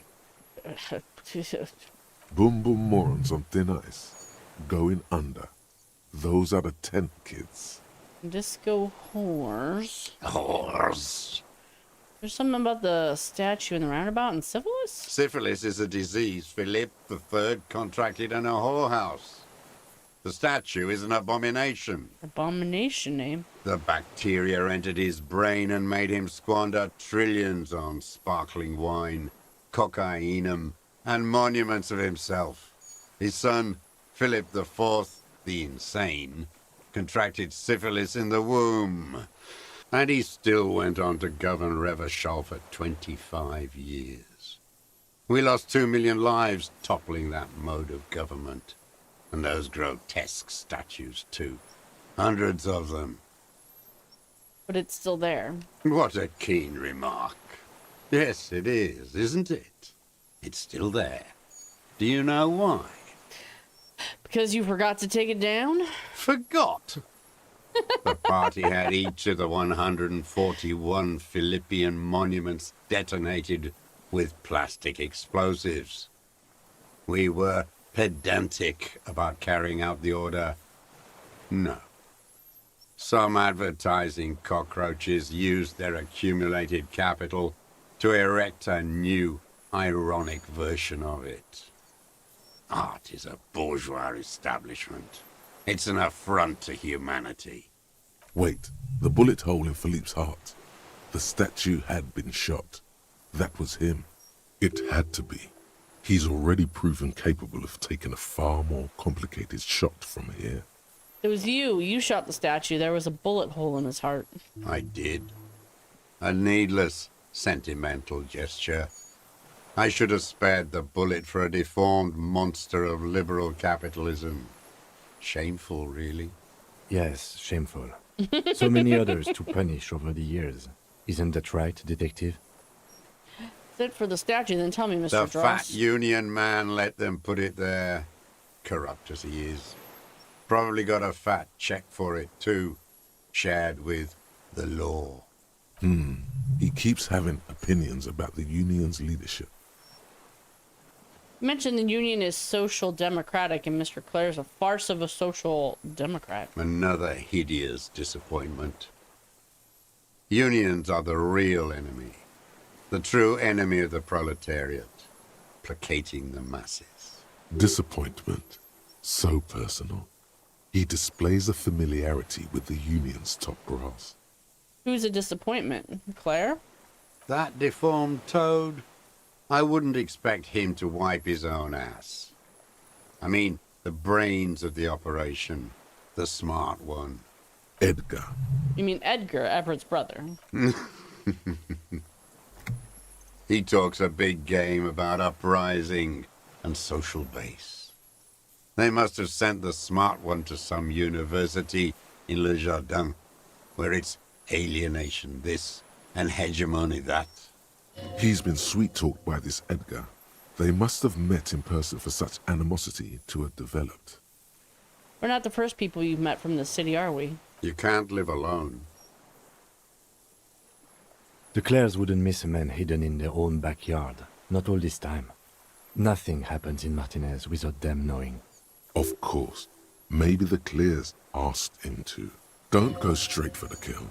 Exhaust everything else first. Soften him up. Have you approached them? I haven't approached anyone. I've hid. It was Edgar who came to me. How did he know you were here? He didn't just stumble in like an oaf. He figured it out. Some kids told him about a monster on the island. I told you, he has brains. Stepped right off the boat and walked down where you came. I even kept the door open for him. Thought he was a man of the left, wouldn't rat me out. I was right about one of those things. When was this? 20 years ago. Neither of them could walk now, could they? They were less fat then. That's around the time the Clears came to power. What'd you guys talk about? Edgar did the talking. Paid his respects like I were a fossil in a uniform. Offered platitudes about the struggle. Flaunted his pink degree. Even quoted Marzoff. Never trust a social democrat who quotes Marzoff. Oh, and charity, too. They love their charity. Offered me blankets and social housing. I still have the gas cooker he brought. And he let you be here? Let me be here? The ZOC is an unlawful successor of the Commune of Revachol. We took this fortification from the Loyalists. Even the Clares understand this. They let him be here. Understanding was a courtesy. But why such a courtesy? Mr. Dross, did you kill the Crenel mercenary for the Clares to incite a riot? You know why I killed that fucker, Dwat. As to Edgar, I'm not doing anything for that swine again. Yeah, the rep who left their cooker on and just couldn't make it to the thing. Again? What have you done for Edgar before? Tried teaching him some Marzovian socioeconomics. They didn't stick. We parted ways. Okay, he didn't do the hanged man for them. But he's insinuating something. What's the deal between him and Edgar? Come on, come on! The connection comes to you like a splash of cold water. Dark, cold water. 20 years ago when you met Edgar, the Clares didn't run the Union yet, did they? He acknowledges it. Here we go. A twist behind the dark bend. Who did? That bourgeois cow. Tiffin Holly was her name. Licked the rich man's hand every time he came to town. Never seen a labor leader so hot on mutual cooperation. And money. She liked that too. That Holly was a real bridge builder and a deal maker. Bordering on sentimentality, it drips out of him, tempered by something familiar to you. A familiar rage. She was also a woman, wasn't she? Like Clausier. She was. And she was real soft on those money men. Had a Barbara Muscova bag over her shoulder that she liked to bring to work.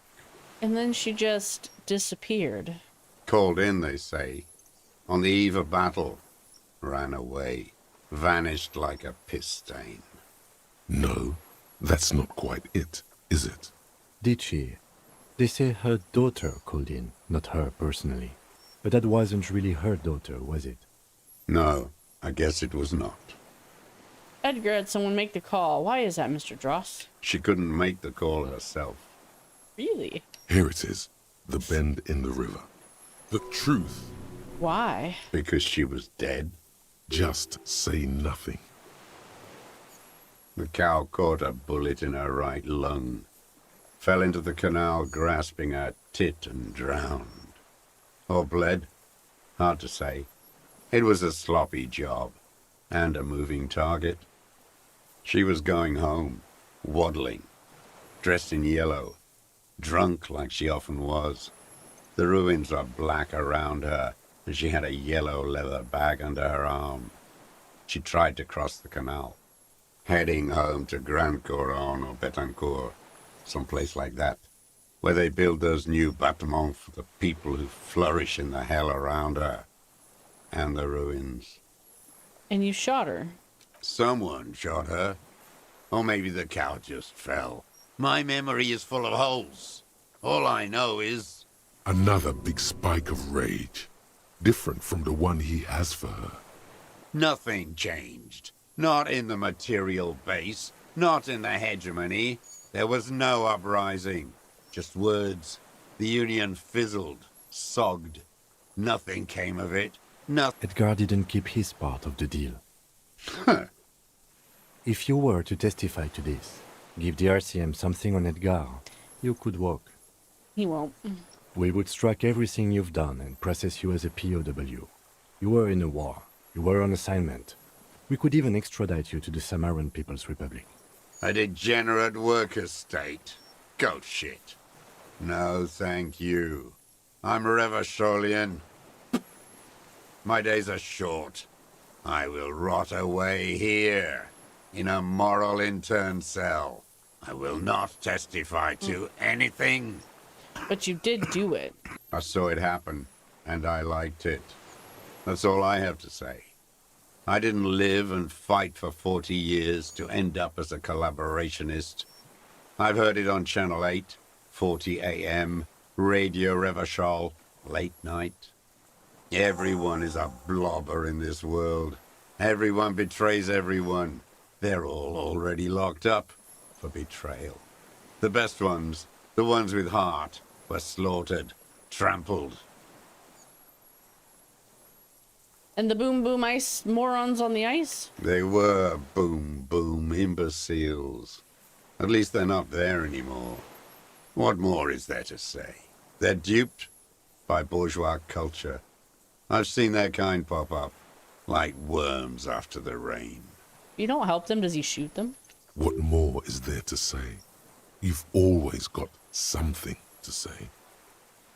True. I let them in the church. The boom boom is now in the church. I don't think now is the time for this, officer. To no avail. I saw you. Serves that pigsty right to have them in there. Ghoulish sarcophagus. The Ecclesiastes are all pedophiles. By the cock parading in his colorful uniform, you mean Renee? Every fucking morning. For 34 years. Throwing that ball. One ball against the other. I've always loathed that game. That is not a working class game. I don't care what they say on Radio June. Royalist ghouls played like it was life itself. Click, clack across the water each day. And that uniform, like a parrot plumage. I won't even mention that he's a traitor to his race. A patank maniac race traitor. Just nod. I remember him. I remember him from La Noce. Not him, personally. His make and model. There were tens of thousands of them. I thought we took them all out before the Liberals came to their rescue. We missed one. That one. There doesn't seem to be a single person under the pine today. Not even Gaston. Alone. There's no one there. Fat and plump. Like a pheasant. Just begging to be popped off. Please, Mr. Dross. Shoot me. He whispers with such predatory hunger. It borders on longing. You'd like to kill him. Not yet. I like to look at him strut around, place the crosshair on his medals, right on his face, and just fiddle the trigger. Think about it. Let the bomb melt in my mouth. A treat. Better served for later. He's a pleasure delayer. Save the treat for later. He is a juicy bonbon, that one. A real treat for the black day. The blackest. When I put that gun in my own mouth, I think. No, don't waste it. Put this lead in that cock, René. For the boys he killed. And then I look at him throw those balls, and I suddenly feel better. I even hid one bullet, so I'd always have one for him. Haven't seen him around lately, strutting around. Must be down with arthritis. I hope it hurts like hell. I hope he sweats blood. It's such a complex relationship there. It's interesting. Hearing it may destabilize him. You sure you've gotten everything from him? Renee's dead. I've got everything I need. He died of old age a couple days ago. No. Yeah. I waited too long. I waited too long, and now he's dead? I'm sorry, Mr. Dross. I understand you knew him for a long time. They're all dead now. Fuck it. You cared about him. You cared about killing him. All human beings care about each other. I cared for seeing his head explode. Now, God damn this world. Sorry for your loss. Fuck you. Yeah, they were the last bastions of the enemies holding each other. The only justification either of them had, whether they knew it or not, was that the other still existed, their enemy. Otherwise, who were they without that? You okay, Mr. Dross? To go on? You think I haven't seen people die? It's all I've seen them do. Fuck and die. All the other plans we had. To love. To colonize the Pale. It's all fucked. He's not okay. This is just another black day in a row of black days. Something strange is keeping him together, making him endure. Well, I'm glad we talked about this now. Glad we talked about what? Can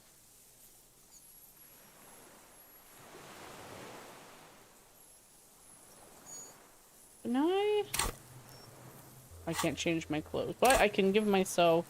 How many points do I have? I need to put one here. I have 3.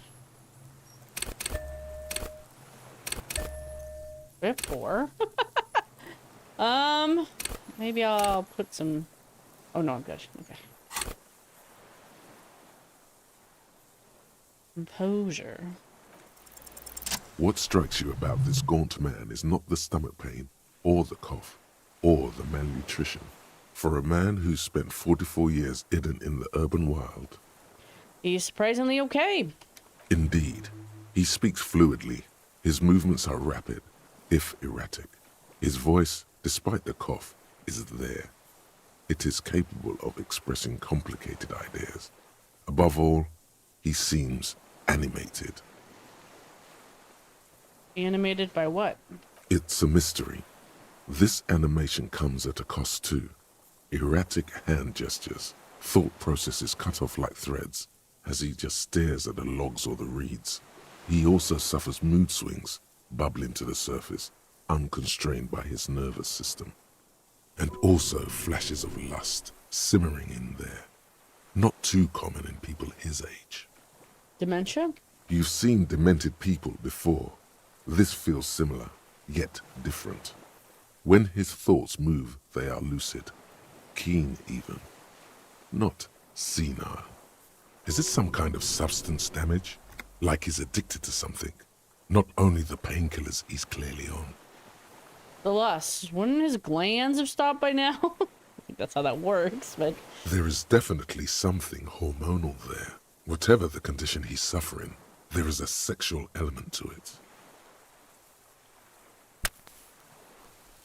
Give me a smoke. Mr. Dross, are you on some kind of psychoactive substance? No. I won't be stuffed full of shit like the rest of this city. You said you take painkillers. I take them to cope with pain. The people of this city use painkillers because they have pain. Untreated illnesses, not enough money for a greedy doctor. Are you sure about him being lucid? Maybe he's just affected by an extreme case of socialism. It's not a downer, rather an upper, judging by his snaps. Well, how about Peralodon? I don't know what that is. You want amphetamines? Like some kind of decadent rock star. Mr. Dross, are you okay? How's your memory? No, I'm not okay. I shit blood, and I'm surrounded by insane people. There it is again. Erratic hand motions, bouts of rage, and the stomach thing too, of course. Could it be a symptom of overdosing on something? Something even you have not tried? Keep your eyes peeled. Okay. Joseph Lenianus Dross, you're under arrest for the murder of Elias Courtenaire. What? But you said I would be taken to the... What did I say? Did I say? The wind picks up. The silence on the water is broken all around you. Little shivers of waves appear. The lieutenant continues, like a... Your wayfarer rights have been suspended. Information provided to the officers on the scene will be used against you by the prosecution. You will be given legal counsel within 1 week and must face court in 44 days. Do you understand? Do you understand? But... You understand, sir? No, I don't want to. I have to stay here. He's sweating. Beads are forming on his forehead. Pupils are dilated too. Eyes getting blacker and blacker. Your confirmation is not required, sir. Now on to the boat. Let's listen. There it is again. To your north, as it has been since you came to the coast. The reeds whisper, stalks rubbing against each other. But then, in the middle of it... What? Something completely different. It sounds like a bow, very slowly being drawn against the strings of a violin. A very small violin, made of reeds and rushes. Maybe there is room for 3 on the boat. Shh, Kim, do you hear that? What? What are you talking about? Is this... really us? Your skin crawls.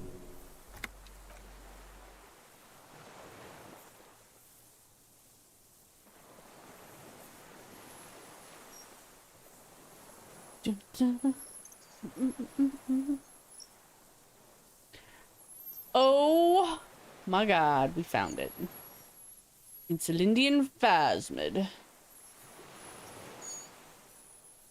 A delicate tangle of arms and legs unfolds from the reeds, limb by limb, to then just stand there, moving its scythe-like arms in ghostly silence. Blink. It's still there, an unfolding mechanism of reed-like chitin, hovering in place. What is that? What are you talking about? The giant stick insect? There's nothing there. The stick insect is over 3 meters tall, It looks straight at you with its tiny pinprick eyes and its grotesquely small head. You feel your legs shaking under you and your gun hand move to your holster to grab the gun. I've finally gone insane. You feel the lieutenant's hand on your back, and then you hear him say, I can see it. Thank God. Right. If he can see, then you're not insane. But that means it's really there, spinning slowly, in absolute silence, its limbs long and slender. Be very, very careful.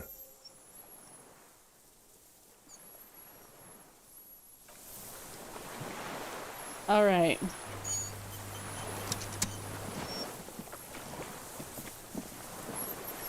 So late. I'm debating doing this on July 4th. Special holiday treat. Because we have 2 more parts to this. Which I think is what I'm going to do, because I've been playing here for a while. We will be back. Special July 4th ending. Final ending. The real ending. And until then, dream of a giant stick insect. And I'll see you next time. Bye-bye.